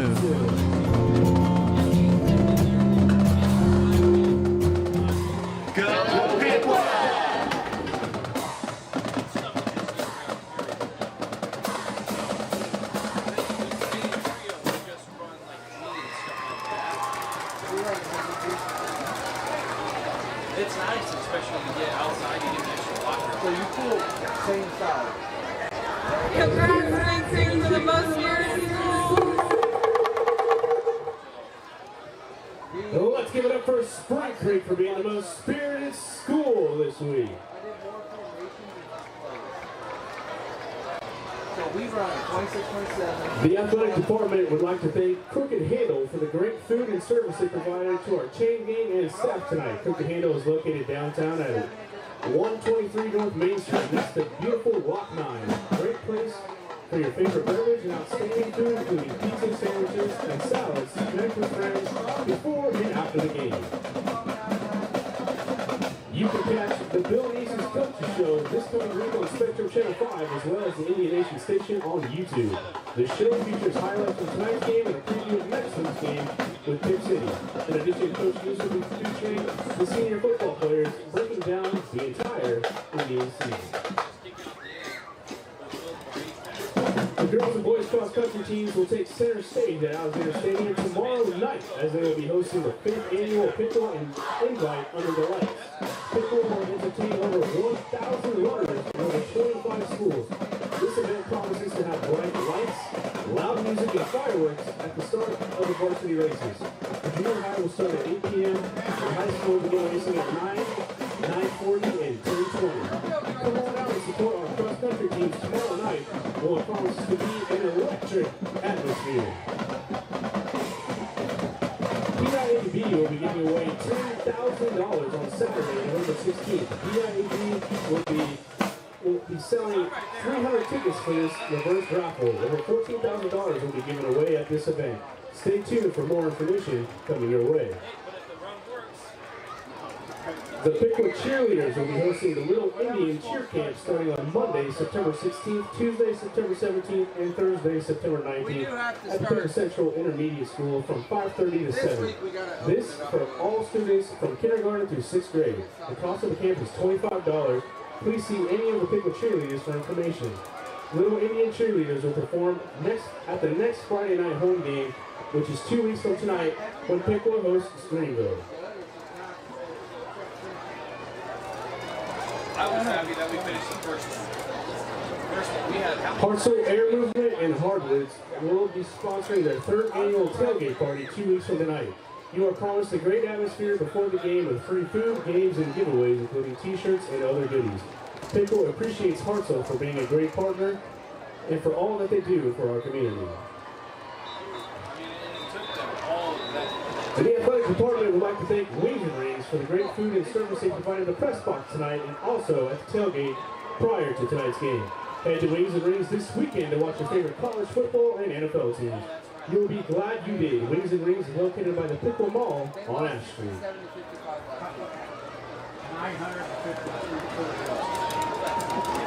10-0 at halftime. They're like, what are you doing? Welcome to Piqua. Well, that goes to the last week. The defense is really good. I fully agree. I think Reimer's going to score on that one. And then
And we are back once again here on WPTW Radio and the Indian Nation Station as we get ready for the second half of play. The Piqua Indians with a 10-0 lead on Stebbins. Piqua, in my mind, definitely dominating that first half. The lead, though, at 10-0. So it's not huge at this point, but Piqua is going to have the ball to begin this second half of play. Yeah, it did feel like Piqua had their way. They did pretty much what they wanted, but as you look at the scoreboard, you go 10-0. One big play here, one big play there could change this game in a second. You hope Piqua can get out to a quick start in the second half and put this one away before it gets tight. Now Piqua in the navy tops. They got the white numerals, white pants, and the navy helmets. Meanwhile, the white uniforms with the scarlet and gray numbers for the Stebbins Indians. Of Montgomery County. Oh, that's right. The Riverside Indians versus the Miami County Indians. Of course, I think everybody up here would rather us just say the Piqua Indians and come up with another name for Stebbins. So we'll just see. Anyway, we've got another half of football going up, so it's going to be a good one here. Hopefully, Piqua trying to get their first win of the year after a very tough 2023 campaign. We're going to see, kicking off coming up here, Daniel Torres. Didn't see much work for him there in that first half. Stebbins going to be kicking right to left to get things underway in this second half of play. So Torres waits for the signal from the official that everything is copacetic. There it is. Has very short steps as he comes up to the ball. It's going to be a short kick, and it's going to be covered by the Piqua Indians. Actually kind of muffed it there, but finally it's one of the upmen who gets the ball, Zayden Allen. Zayden Allen gets it at the 20-yard line, so it's Man, that ball was all. It looked like they had it, and then it wiggled out of there, and then next thing you know, here comes Stebbins, but they were able to get on it just in time before the Stebbins Indians got to the ball. So they moved the ball back to the 19. Caden Thomas, the quarterback, he's got Jericho Burns back there with him. To the near side, the wideout Drake going inside him, Debo Nisley, one man wide to the left. The give goes, and nothing going there for Jericho Burns. He is driven back all the way to the 10-yard line, but forward progress is going to be marked. Let's see, where will they put the ball down at? They're going to put the ball at the 16-yard line. So it'll be a second down and long coming up here for the Piqua Indians, 2nd and 13. They work from the middle of the field. They got one wide out to the near side. That's senior wide out Noah Coleman. One to the left. Now they're going to send Nisley in motion. He drops the ball. He's going to have to fall on the ball. Let's see who comes up with it. And Stebbins comes up with the ball at the 10-yard line. Travis Marquez was the man on the spot right there. So they put the man in motion, and Debo Nisley, he was at a wideout. He was in motion from far side to near side, and the ball just came sliding out of his hands. He hadn't had a chance to really protect it yet. It just flew out. So on the 10-yard line of Piqua, here is Stebbins. Huge mistake here early on in this third quarter. Piqua leads at 10-0. Here's the give. It's going to go. McConnell turns the corner. He's taken down between the 8 and the 7 over there to put him on the turf. We'll wait to see. That looks like Joey Voskel. So it's going to be 2nd and goal to go from the 7-yard line. This is why that whole, feeling like you were in control situation, but then only looking up and seeing it 10-0 is so scary, because there you have one mistake cost you dearly. Now Stebbins is right there. If they score here, they're within one field goal or a touchdown of tying this game up. Well, they can obviously put it in the air. Here the quarterback keeps it and just throws it away. He was going to have a sizable loss there before he threw it out of bounds. That'll bring up a 3rd down. I think that was a busted play from the start. I'm not sure what happened. I think he thought he was throwing it. I think everybody else thought they were running the ball. Hey, that was a smart play by him to get rid of the ball and throw it out of bounds at the last second, though. By the way, it just dawned on me that number 73, I coached him in AAU basketball, Isaiah Stoudemire. He played on my AAU basketball team.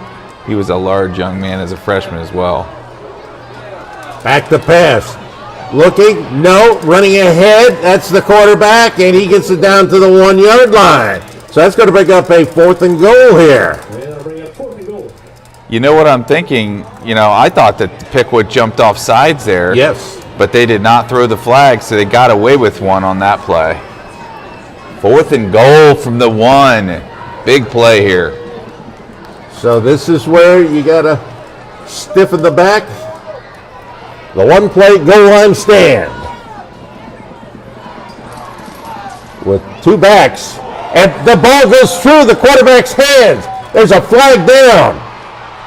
With the ball coming in and running in from this near side, that is Andre McConnell. Oh my goodness, but there's a flag there in the backfield. What a wild play. Couple of flags. Another one of those high snaps I mentioned earlier. That one cost them big time. Well, now I see 3 different flags out there. Yeah, this referee is going to have his work cut out for him on this play. So let's see what's coming up here. That might be the spot for where he fumbled it, though. No, I don't know what it is exactly. Yeah, that's what I thought.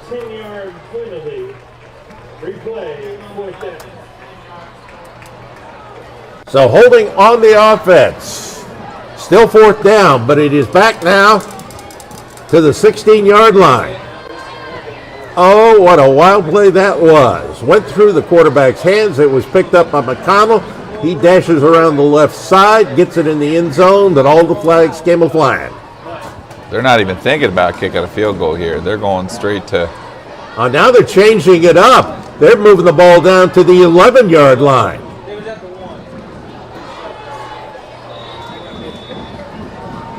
So it's at the 11 because the ball had been at the 1-yard line. Single back is McConnell. Back to pass, McCormick, dancing, looks, throws it. It's in the end zone and touchdown pass to Braden Walters. So that's an 11-yard touchdown that cuts the Piqua lead to 10-6 with the kick coming. Ooh. That momentum is clearly on Stebbins' side right now, and that makes it a nerve-wracking game here now. Only a 3-point game. Lots of time still to play, though. Coming in for the extra point is sophomore Daniel Torres, who is 6 of 9 this year. There's the hold, the snap. It is a penalty on the play. It looked like somebody may have gotten a hand on it. It just barely, I think, got over. Defense, number 13. Offsides against Piqua. So that moves the ball half the distance to the goal.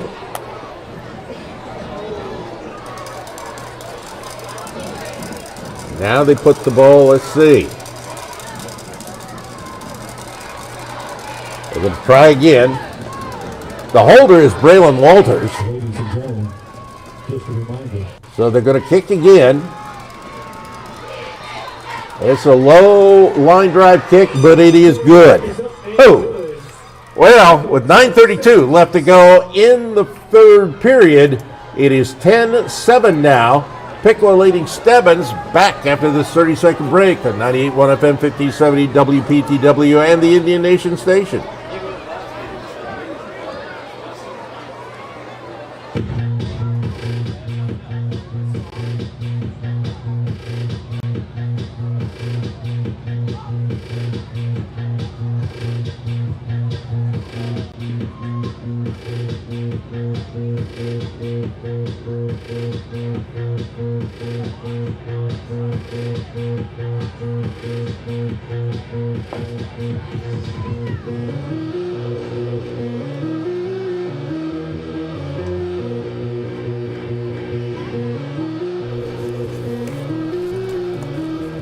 Daniel Torres getting ready to kick off now, right to left of the Piqua Indians, who now find themselves in a real dogfight, leading at 10-7 on Stebbins, a team that last year didn't figure to beat the Indians, did by a 17-14 score on a late field goal.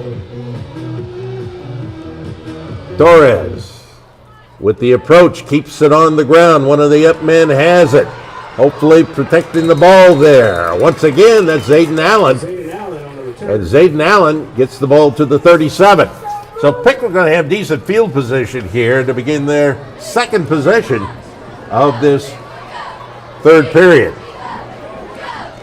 A lot of teams do the squib kick these days.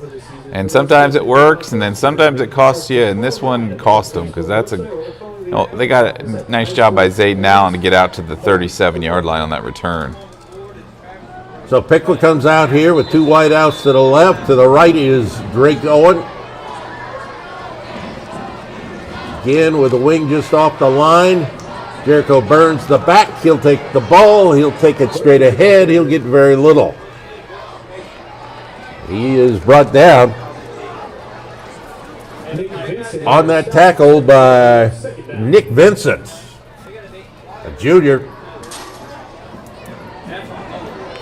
Picks up a yard on the play, brings up a 2nd down and 9. Piqua Indians cannot afford to let themselves get in the doldrums after that mistake. Two wide outs either side from the right hash mark. Looking on a swing pass to the right. Rashawn Garrett tries to deke a man. Finds a big hole. He's tripped up, but he gets out near midfield for a first down.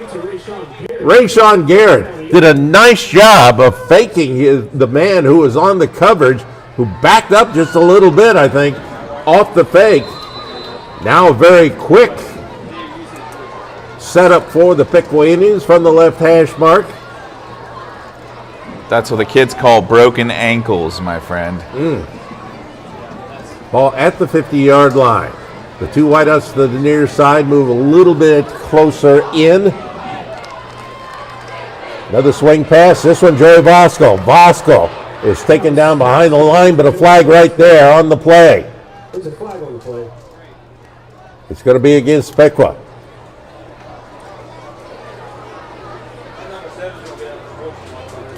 Looks like it's going to be a hold. Yeah. Let's see. Yep. Indeed the hold.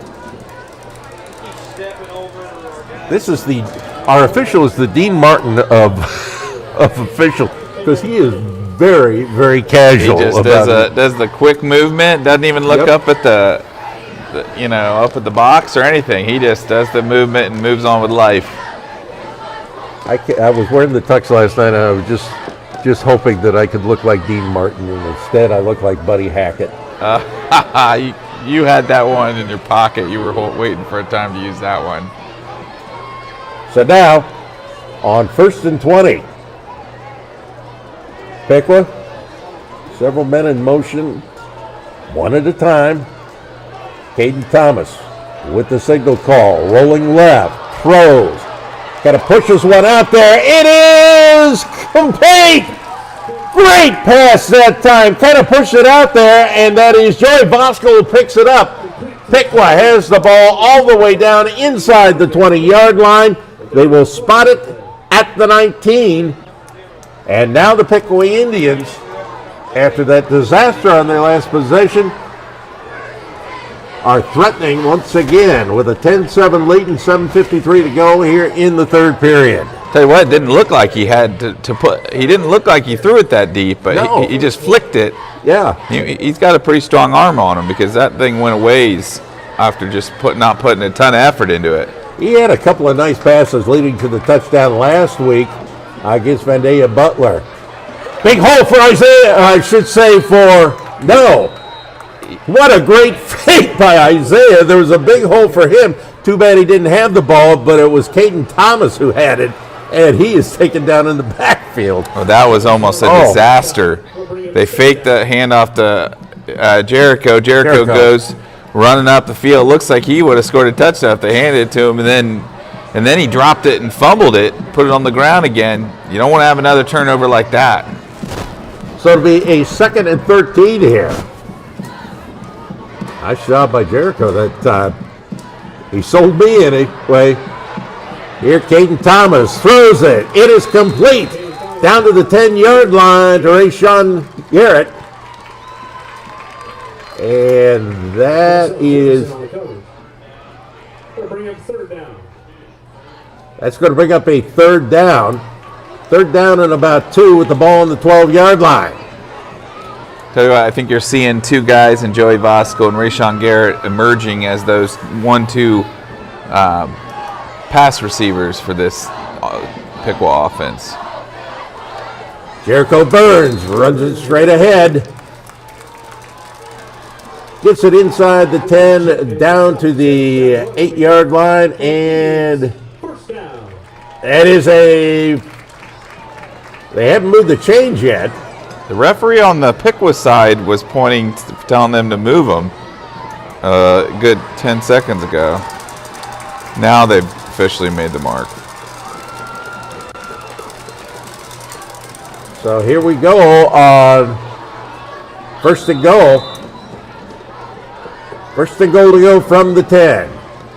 Again, they'll give it to Jericho Burns. Bounces off one man, another man. He is getting tackled, but he forces his way down and ahead, down to about the 2-yard line. He was dragging 3 or 4 defenders with him as he made it all the way down there to the 2-yard line. He was carrying half the defense on his shoulders and his back. Holy mackerel, what a run right there. Well, they're going to bring it back and put it on the 4. But see, I don't agree with that. I think he earned every bit of that to get to the 2-yard line. Again, Jericho finds a hole, spins his way in. He was being tackled, but he's in the end zone for the touchdown. Jericho Burns. Great effort. He's had a heck of a night. Yep. Just keep feeding him. Keep feeding him. His 5th touchdown of the year. And getting ready now for the extra point. In for the extra point. Gavin Larger. 2 of 2. Holder, Caden Thomas.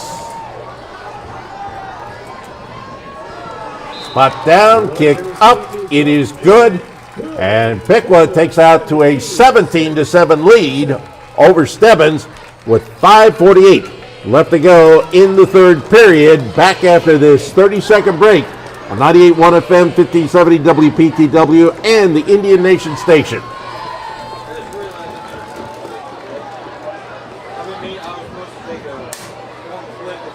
Ladies and gentlemen, we ask that the handicap benches along the fence lines of both the home and visitor stands, as well as the handicap ramps, be reserved for those that are handicapped and having trouble going up and down the stairs. Thank you for making the experience a positive one here at Alexander Stadium.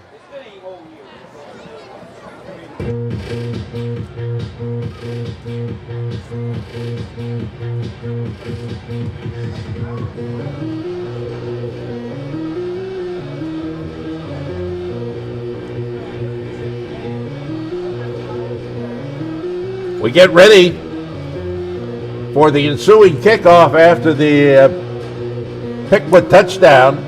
Gavin Larger will be kicking left to right here. Gets the whistle. Larger with his right hand in the air. And sends this one down. It is going to be picked up deep. Cunningham with it. Cunningham's going to be taken down around the 10 or 11 yard line. And for the Piqua Indians in there, Joey Vasco, one of those. Izzy Coleman is there as well. So deep in their own territory, Stebbins, who was gifted one earlier by the Piqua Indians on a fumble, deep in Piqua's territory, and then took it in for a touchdown. It is now going to be Stebbins deep in their own territory. 5:40 left to go, 3rd period. 1st and 10 Stebbins. Ball at the 11-yard line. Man in motion. Far side to near side. Going to give it to the back, and he's not going to get very far. A lot of blue shirts away around there. Izzy Coleman on the stop. Izzy Coleman with the stop on the ball carrier, Andre McConnell. Stebbins is going to have to figure out a way to strike back here because they lost that momentum that they got with that touchdown, and Piqua's in complete control of this game as we speak right now. So Stebbins goes with 2 wideouts to the right, 1 to the left. 2 backs. They give it on the delay handoff. I think that's McConnell once again. And McConnell with the run as he is put to the turf again by Izzy Coleman. And it's going to be a first down for Stebbins. They move the ball out. It's spotted at the 24-yard line, their own.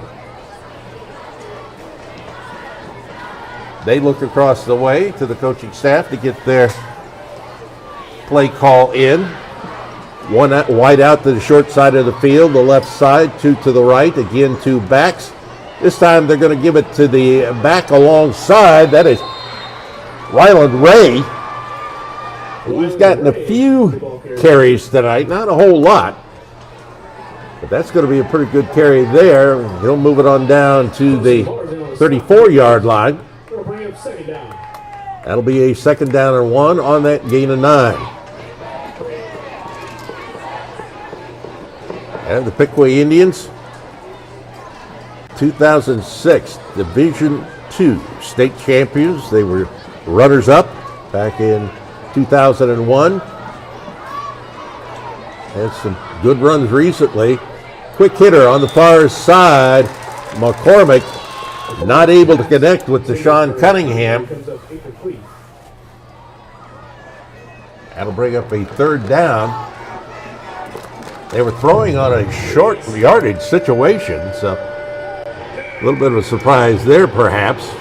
You'd think they'd go up the field with that throw if you're going to throw on a short third, on a 2nd and 1. Usually that's a longer throw, just because you have a short down, you have another down for a first down. Cunningham in a slot left side, 2 wideouts on this side, and we're going to have, I think, offsides against the Piqua Indians here. That's a big mistake right there. Yep. Hand them 5 more. Mm-hmm. And this is the same thing we saw last year. There were just too many mistakes resulting in penalties and things of that nature. We had the huge mistake earlier on the fumble.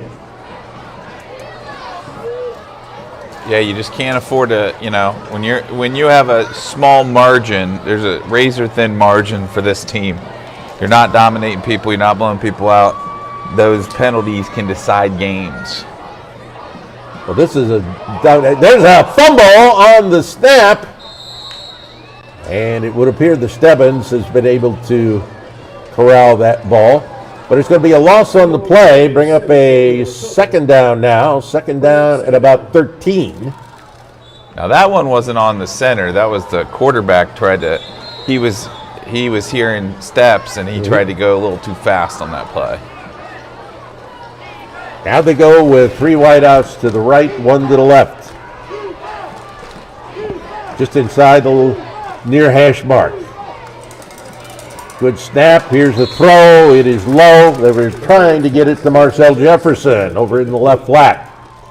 That takes us to 3rd down and 14. That was a good rush there by Isaiah Martin. Made McCormick work very quickly and get rid of that ball sooner than he really wanted to. Well, the Piqua Indians this year have scored 27 points. Meanwhile, Stebbins, after 2 games, had scored 90. Now it's 17-7 here. Piqua with the lead. Rolling right, McCormick. McCormick throws it over on the right side. That looked like it bounced. But apparently he was able to get it because they get the ball right there to the yard marker, the 38-yard line, and it's going to be a 4th down. So on to do the punting. Looks like Trey Newton is doing the punting tonight. They've got 2 different punters listed. Both of them are sophomores. The punt is away. This one, not bad. Picked up on the far side by Rashawn Garrett. Garrett moves it to the near side. He's across the 50, down to the 40, cuts back. He is finally taken down from behind. And I think Rashawn Garrett was unhappy with the way he was tackled on that play, but he is indeed tackled there. And his teammates make sure he gets over here and into the huddle. You've got the officials. They're all looking over here at the Piqua bench, but I don't think there's anything untoward going to come of that. So, Piqua has the ball, great field position at the 35-yard line of Stebbins. So, 2 wideouts to the left. To the right is Jay Hancock. The give goes to the lone back. And here it goes with Jericho Burns. I thought it was stopped for about a 1-yard gain. He's got a 1st down. He just kept turning his legs over on the left side, took it up the middle of the field, and he gets the ball down. They spot it at the 22-yard line, 1st and 10 for the Piqua Indians. I'll tell you what, he has had some kind of night tonight. He is untouchable. That first guy never gets him down in this game. Well, he's touchable. They just can't bring him down once they do. He runs to the right side this time. Forced out of bounds over here with the final kibosh on that play, that being Travis Marquez, who knocks them out. You know, he has a unique talent. He's got really good balance, and he's low to the ground. He has the ability to stay on his feet even after getting hit, and sometimes sidestep guys when you would think he would fall down. A normal guy would fall down, but he's got just really good feet and really good balance. So he picks up 3. It'll be 2nd and 7 with the ball inside the 20-yard line. Again, they're going to go with Jericho Burns down to the 12. And he's also got really good lean. And he leans forward and he gets at least 2 or 3 extra yards every single time he gets hit. Another first down for the Indians. So it'll be a 1st and 10 here. Quickly they go. Big hole. Jericho Burns takes it in from 12 yards out for the touchdown. What a jump cut right there. That was an excellent run right there by Burns again. So Piqua now takes out to a 23-7 lead. And the extra point coming. Caden Thomas the hold. Once again, watching is Gavin Larger. On for the attempt. It is good.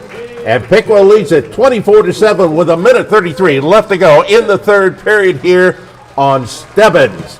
We'll keep it right here. The Piqua Indians next week will be on the road once again. They've got some momentum going here. They'll need it going into that game against Tip. And that'll be at Tip. We'll have it radio only for you at 6:45 on WPTW. Tomorrow, Ohio State, Western Michigan. 7:30 kickoff on WPTW. 7 o'clock pregame. Hope you'll join us for that. Youth football night tonight here at Alexander Stadium. I saw a bunch of the kids were lining up to form the tunnel as such for the team to make its entry on the field before this game. They're playing some games tonight themselves, this weekend anyway. I tell you what a program Bill Neese has put together here at Piqua in this community. You know, everybody looks forward to Piqua football every year. So many great coaches and people who help out with that youth program. It's just like a machine, and they just keep putting together, bringing up lots of good football players year in and year out. Here comes Gavin Larger, approaches the ball. Once again, puts it down low, and Stebbins just going to fall on the ball, but it's going to give them decent field position up around the 32, 33-yard line in their own territory. And that's where we're going to see Stebbins take over here, 1st and 10. Well, Stebbins last week, they and Cindy combined for 18 touchdowns and 1,000 total offensive yards. 421 of those belong to Stebbins. And tonight, the two teams have scored 14 points between them in 6 quarters of football.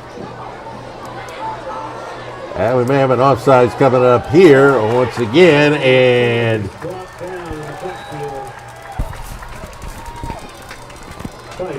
let's see. Nope, no offside.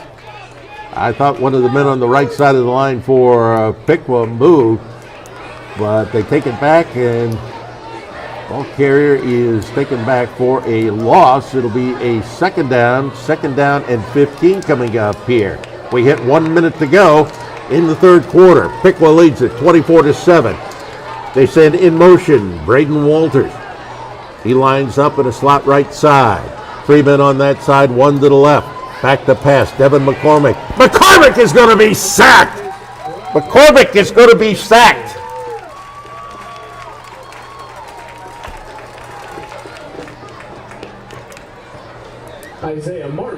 Isaiah Martin's the man who got to him. Tell you what, time is ticking away on Stebbins of this third quarter. They're in a real tough spot with 3rd and forever. Clock continues to roll. 3rd down. Ball all the way back to the 20-yard line. 3 men wide to the left, 1 to the right. McCormick looking, got a little bit of room. That ball is tipped, getting a hand on that one. That was Owen Schaller on the pass, knocks it down, and that brings up 4th down with 4 seconds to go in period number 3. Piqua leads it 24-7. So their punting unit comes on. Craig Newton again to do the punting. Piqua had a nice run back the last time. There's all sorts of mess, and the ball comes loose.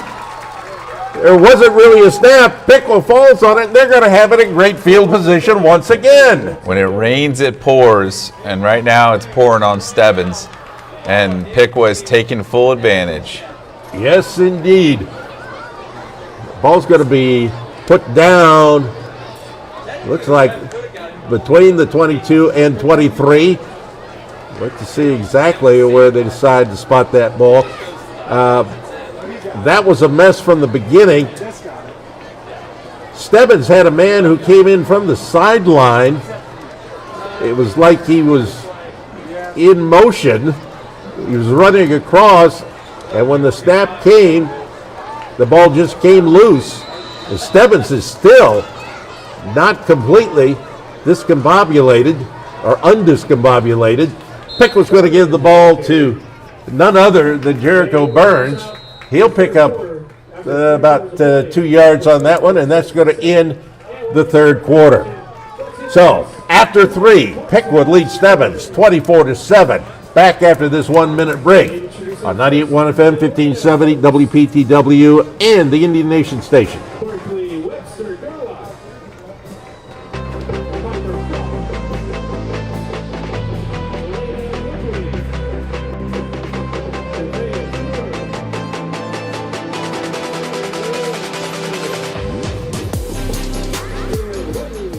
Bits and Pieces in downtown Piqua is rolling up the ice cream.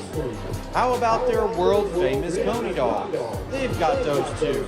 At Bits and Pieces, the flavor combinations for your rolled ice creams are endless. There's no better place in town to grab a Coney dog and some ice cream than Bits and Pieces in downtown Piqua. The kids will love watching them make their favorite creations. Don't forget to use your Spirit cards at checkout for 25% off your order. Bits and Pieces, 122 High Street in Piqua.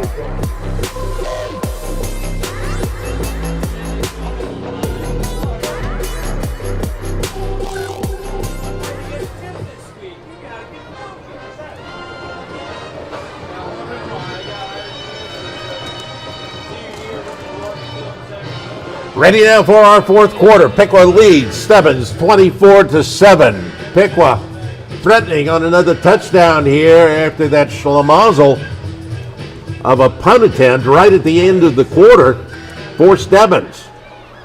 Schlemazel, I haven't heard that one in a while. The give on second down goes to Jericho Burns. He's across the 20-yard line down to, again, we'll wait to see exactly where they spot it. Looks like they're going to spot it at the 19. So a third down coming up here with a 3rd down and 5. I'm going to throw that one out at the Thanksgiving dinner table this year. Schlemazel. Well, hopefully we won't have too many of those. On 3rd and 5.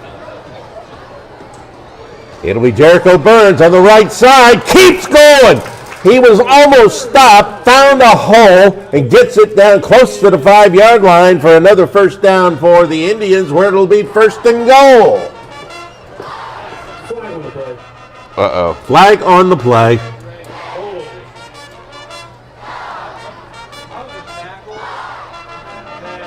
So we'll take a look here, and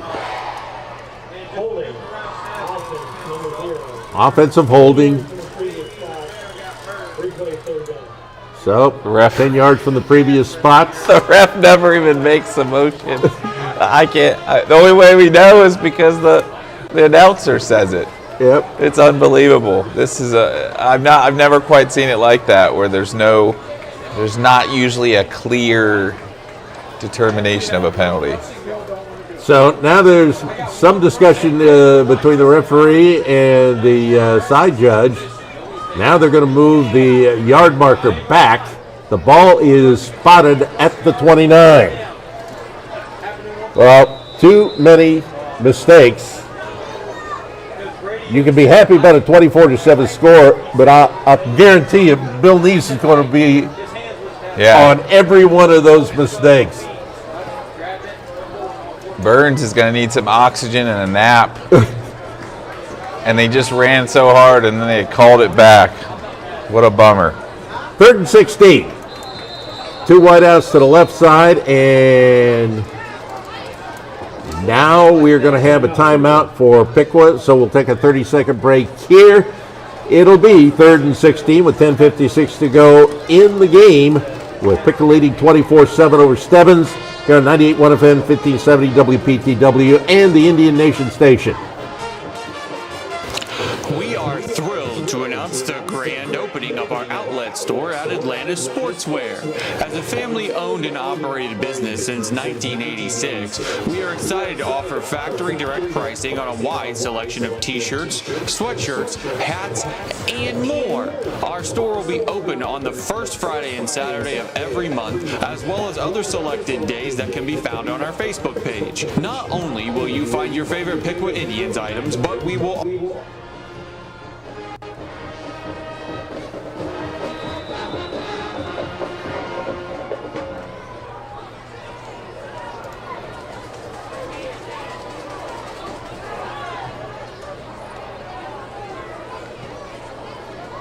John Hess to the back. They're going to throw it. Rashawn Garrett with it. He's got some running room. He cuts back at the 20. We got another flag on the play. He's in for a touchdown, but we got a flag in the defensive backfield, so we'll wait and see what this is going to entail coming up here. Another great run. We'll see if it's a wasted run. Oh, it looks like this time the preliminary signal I saw would have been against Stebbins, but let's see. Nope. It's going to be holding offense once again. So that moves them back even further.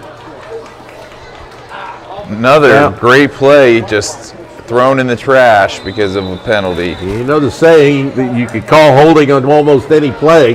Well, right now they're doing it. 3 wideouts to the right.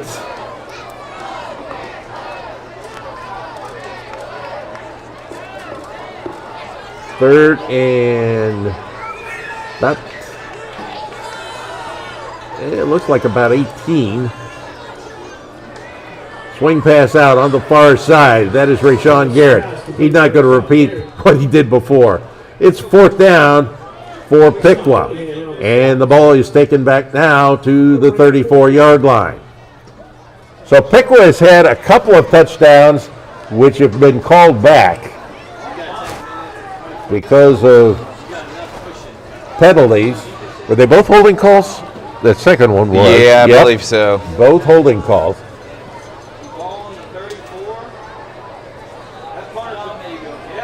So Piqua brings Chris Davis on the punt. He'll be standing back at the Stebbins 48-yard line. He got a beauty away earlier. There's another flag. And that one's going to be into the end zone. But let's see what the flag's going to be for.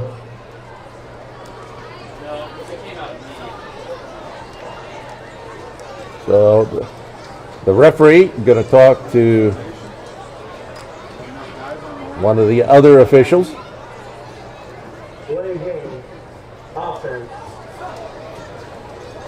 So delay game.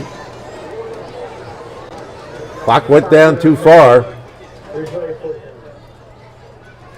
By the way, number 73, big Isaiah Sotomayor, as I mentioned earlier, he's actually already committed to play with Western Kentucky for football. Now, here's the thing. Did they let the clock go down? They got the play. They got to play away, but They let the clock go down, but this gives them a little bit more opportunity to put Stebbins deep in their own territory. I just can't believe they're all the way back at the behind the 50 kicking from where they started. It's hard to believe it's 4th and 1,000,000. So the officials, I think, wanting the play clock, they added 3 to it. Now Chris Davis, a little bit more room to try and put it into a coffin corner kick. And we get another whistle before the play unfolds. They're like, they thought this game was going too fast. The referees are going to they're going to change that. Reset the game clock to 9 minutes, 35 seconds. Sure, let's add 8 seconds. On the snap. Yeah, they started the clock too early. And you had to open your mouth and talk about insert foot into mouth. Yep. At least the lightning comment didn't get me. It's not over yet. What are you doing? I'm being threatened here in the booth. Yeah, from several different places. So here's the punt. And the ball is going to be taken at the 1 by the Piqua Indians, down at the 1 yard line, maybe inside the 1. And that's Joey Bosco. Oh, they gave him the ball at the 2. Huh. I thought he was closer than that. Yeah. That's a bad spot on that one. But Joey Bosco. Indeed, if that was their strategy, that was doggone good strategy. Joey Bosco, like Fred Astaire down there by the goal line with the feet. Yep. That's a reference maybe from an earlier time before I was born. We're going to start this again. Fred Astaire was definitely before me. He was before you too. Well, he was born before me. Yes. But I've seen a lot of Fred Astaire movies, but mainly because of TCM. All right, back to pass. Here's McCormick once again. Runs it out of the end zone, runs it ahead. John Hess grabs him, but he's going to get a first down. Brought down by John Hess. John Hess, he's not getting much on offense this year, much chance, but he is playing a great defense out there. As once again he comes up there from his linebacker position. The ball spotted at the 14-yard line, 1st and 10. Stebbins sends McConnell in motion. McConnell tries to turn the corner, does, and is wrestled out of bounds by several of the Piqua Indians. And the last one to get to him, trying to pick up that number, that being Keaton Bolden. Keaton Bolden knocked him out, so coming up now with a pickup of 3, 2nd and 7. They're going to send this time Trey Newton is the wide out to the right. Inside him is Braden Walters.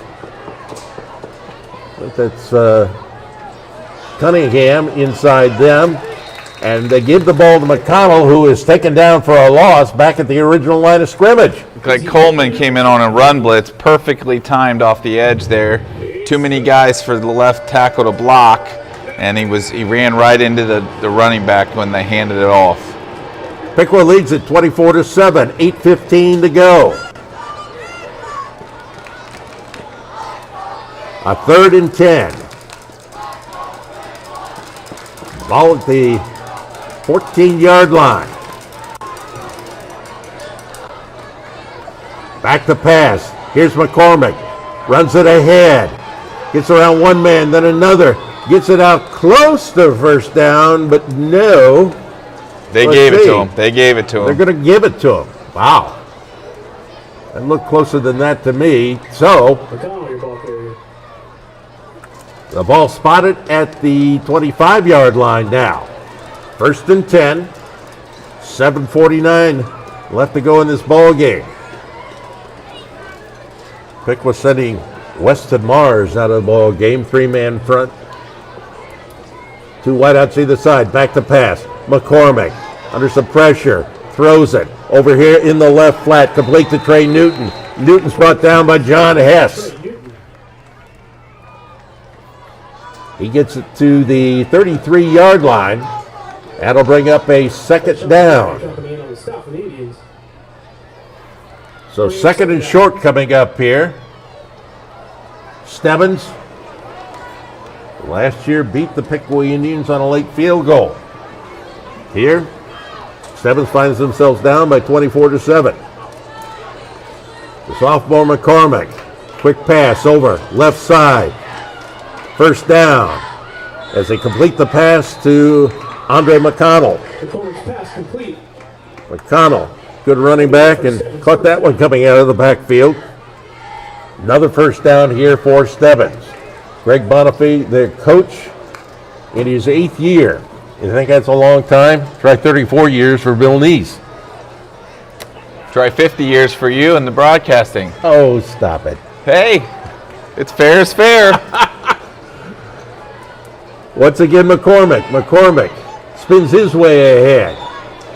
And a couple of flags come in at the end of the play. Izzy Coleman was there to make sure he was down. There's a flag on the play. These holding penalties, my goodness, these guys love them. We still never saw them though.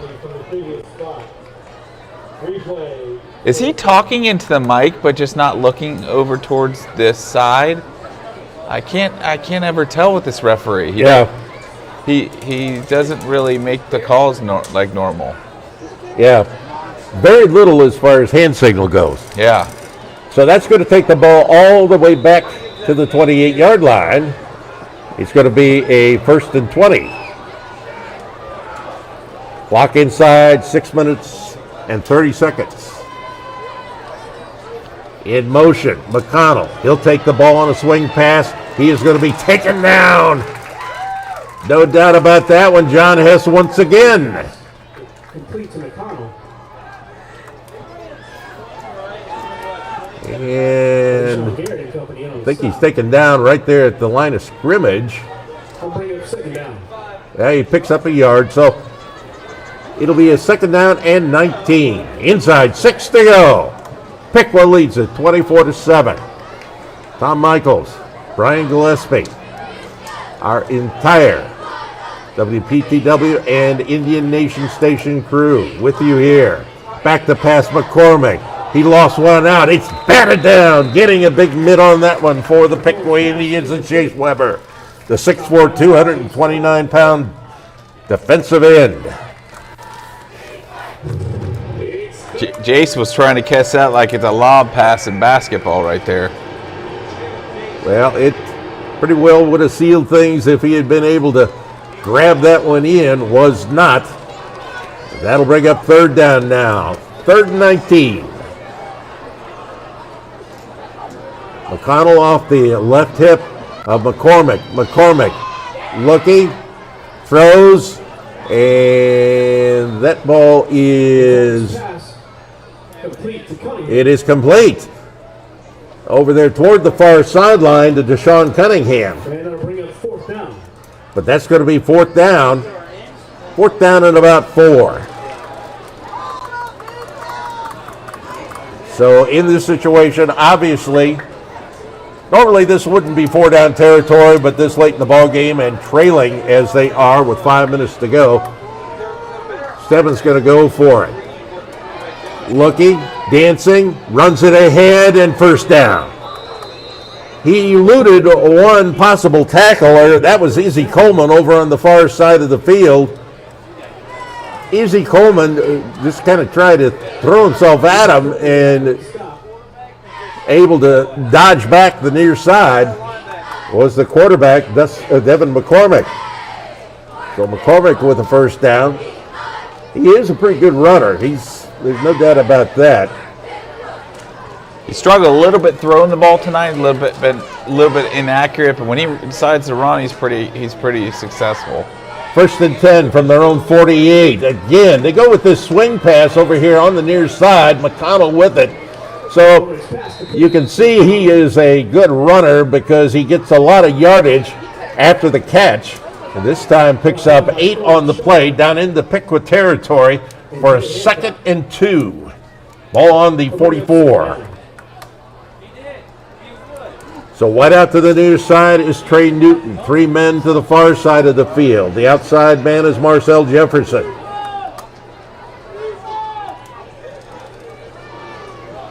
Back to pass again. Now finds a hole, runs it ahead for a first down. Lots of running room. He's down across the 30 to 25, down to the 20. Very decisive run that time. When he put his foot in the ground and cut, man, he broke free. He had plenty of space to run. They'll spot it at the 22. 5-4-9-6-5-9-5. Another first down, though, for Stebbins. Stebbins, who had their first win ever against the Piqua Indians 1 year ago, right now down by a 24-7 tally. They'll give it up the middle for McConnell. He'll pick up yardage there. But the clock continues to roll. Less than 3.5 to go. They look like they're just trying to get some momentum late in this game. If they're running the ball like that, I don't know that they're super expecting the comeback win here. They want to get some confidence leading into next week. But we've seen so many goofy things so far early this season. You just It's never been all know. over the place. So with a single wide out to the right side, back to pass once again. Throwing it over the middle, it is complete. Cunningham with it. Cunningham is going to be corralled by a whole bunch of blue shirts, but he's going to fall forward. He's going to have a first down. So he had more than enough yardage there for the first down. John Hess, one of those in there on the stop. Joey Voskel as well.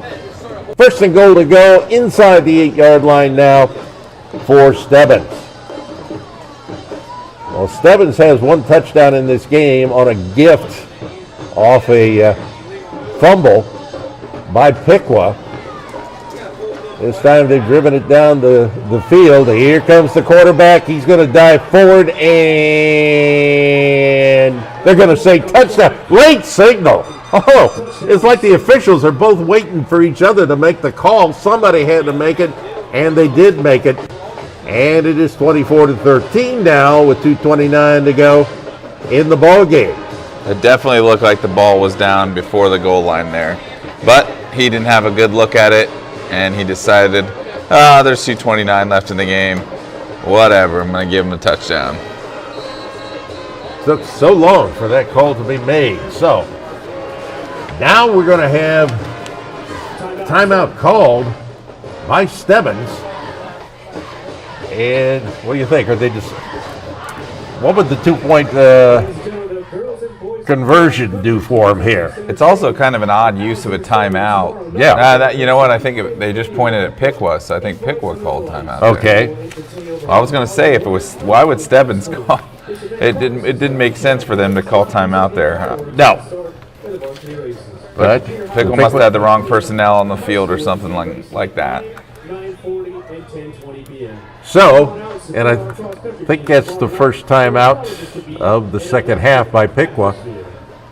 So Piqua comes out of the huddle as we get ready for the ensuing extra points. We have seen Daniel Torres.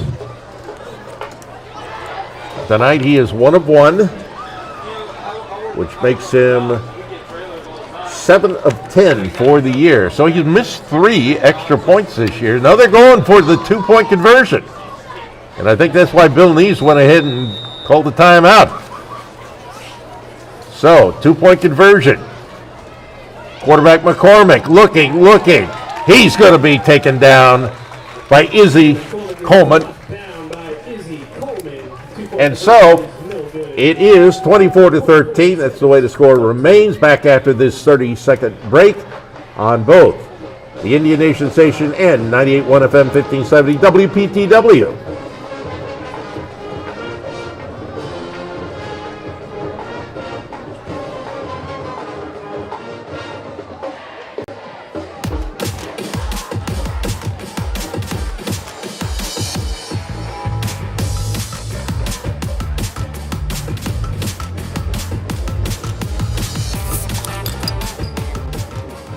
That's Candy on Main in downtown Piqua is the perfect place to tame your sweet tooth. They have a huge selection of all different kinds of candy. Don't forget to check out their selection of glass bottle soda.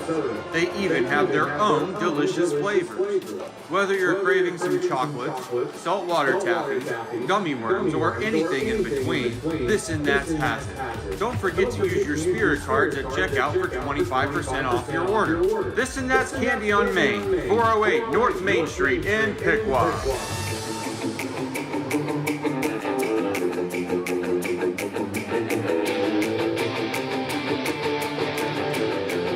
We come for action. Stebbins getting ready to kick off with 2:29 left to go. Piqua 24, Stebbins 13. And here's the attempt at the onside kick, and that's going to go out of bounds and didn't go the requisite 10 yards. So the ball is out of bounds over there, and Piqua's going to have it in great field position here with 2:29 to go. Now I have it 1st and 10. That was one of the more miserable onside kick attempts you're going to see. We've seen some pretty bad ones this year, though. I mean, we have seen some doozies. Well, the kicker at Lima, that's all he does. That seems to be his specialty because he can't kick. For as good a team as Lima is, they do not have a kicker. So with the ball going out of bounds and not going the requisite number of yards, they're going to take the ball down to the 36-yard line. 1st and 10, Piqua from the right hash mark. 2 wideouts left, outside man, Noah Coleman. 1 man to the right. They'll give the ball. Once again, Jericho Burns. Ladies and gentlemen, 50-50. And Jericho gets it ahead probably down to the 32-yard line. So that'll bring up a 2nd and 6 on a gain of 4. It's like Tony Gardner might be down here. It's a little bit of an ankle injury. So we got a player down. Once again, remind you that tomorrow, Ohio State versus Western Michigan on WPTW. 7:30 kickoff, and the pregame at 7 o'clock with Paul Keels, Jim Lachey, and that should be, well, it should be another win for the Buckeyes. So let's see. Coming off the field, that's Tony Gardner, as you called it. And Piqua is going to have a 2nd and 6 coming up here. Wide out to the right side, Drake Owen. To the left side, Coleman inside him, Debo Nisley. Haven't seen much action for Nisley after that fumble. Big hole this time, tripped up from behind. Jericho Burns. And that's going to do it, basically. Though Stebbins does have some timeouts left. 1st down for Piqua. They'll have it at the Stebbins 25-yard line. Glad you joined us here tonight. Next week will be a tip. Piqua with some momentum going into that game. But tip looks like the class of the field this year in the MVL. So they give it again. Here goes Jericho Burns ahead across the 20, down close to the 18-yard line. Another good pickup. And that's going to bring up a 2nd down and 7. A pickup of 7 for a 2nd down and 3, excuse me. Clock at 46 seconds to go. Now they get in the victory formation, taking the knee, Caden Thomas. And let's see, Piqua should not have to Piqua should not have to do anything. Nope. They're going to go ahead and run across the field and shake everybody's hands, waiting to see whether possible timeout could have been taken by Stebbins. But the final score, a Piqua Indians win for the first time here in 2024, beating Stebbins 24-13. We'll be back after this 3-minute break with our post-game comments here on both WPTW Radio and the Indian Nation Station.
Well, back at a very happy Alexander Stadium, Perk Field, where tonight the Piqua Indians win for the first time in 2024 with a 24-13 win over Stebbins.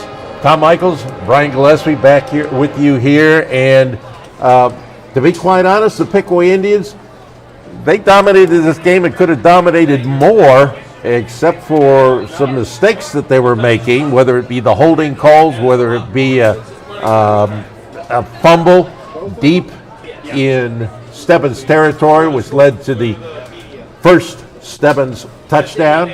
But they played very, very well in other aspects of this game, and I think if I was going to name two stars of the game, it would be the offensive line and Jericho Burns.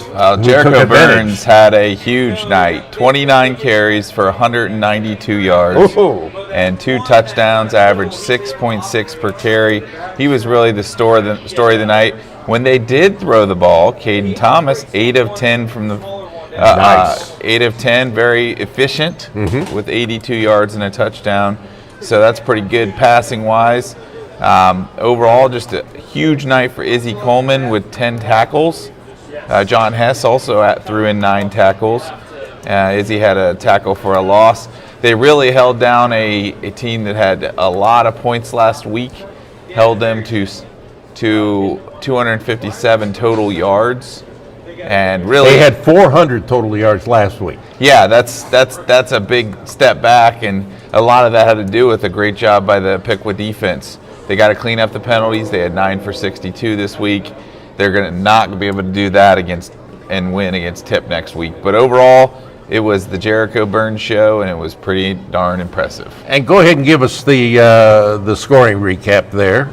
Okay, Yeah, we had Caden Thomas to Rashawn Garrett in the first half for the first touchdown, and then you had a Gavin Larger field goal that made it 10-0, and then you I thought I had it here, and then you had an 11-yard touchdown pass to Walters. They got Stebbins on the board, and then I am missing the last touchdown. I apologize. Okay. Jericho, of course, it has to be Jericho Burns for the touchdown. Yep. So to seal the deal and send Stebbins home back to the Indians of Montgomery County, or Riverside, as you said. So the Piqua Indians come away with this 24-13 win over Stebbins. Piqua is now 1-2 on the season, 1-1 in the MVL Miami. Meanwhile, for Stebbins, well, their record falls to 1-2 and 0-2 in the MVL Valley. So we're sure happy that you joined us for tonight's broadcast of both radio and television. Next week, it'll be radio only at Tip on WPTW Radio, and hope you'll join Brian and me for that one. 6:45 will be our pregame show time. So, for everybody involved here with both WPTW, that would be my friend back at the station, Justin Fallon, and here, the Indian Nation station, led by the inimitable A.J. Ganger, for my broadcast partner, next to me, Mr. Brian Gillespie. My name is Tom Michaels. Final score once again here, Piqua 24, Stebbins 13. We appreciate you being with us. See you next week here on the Indian Nation station and 98.1 FM 1570 WPTW. All right, buddy.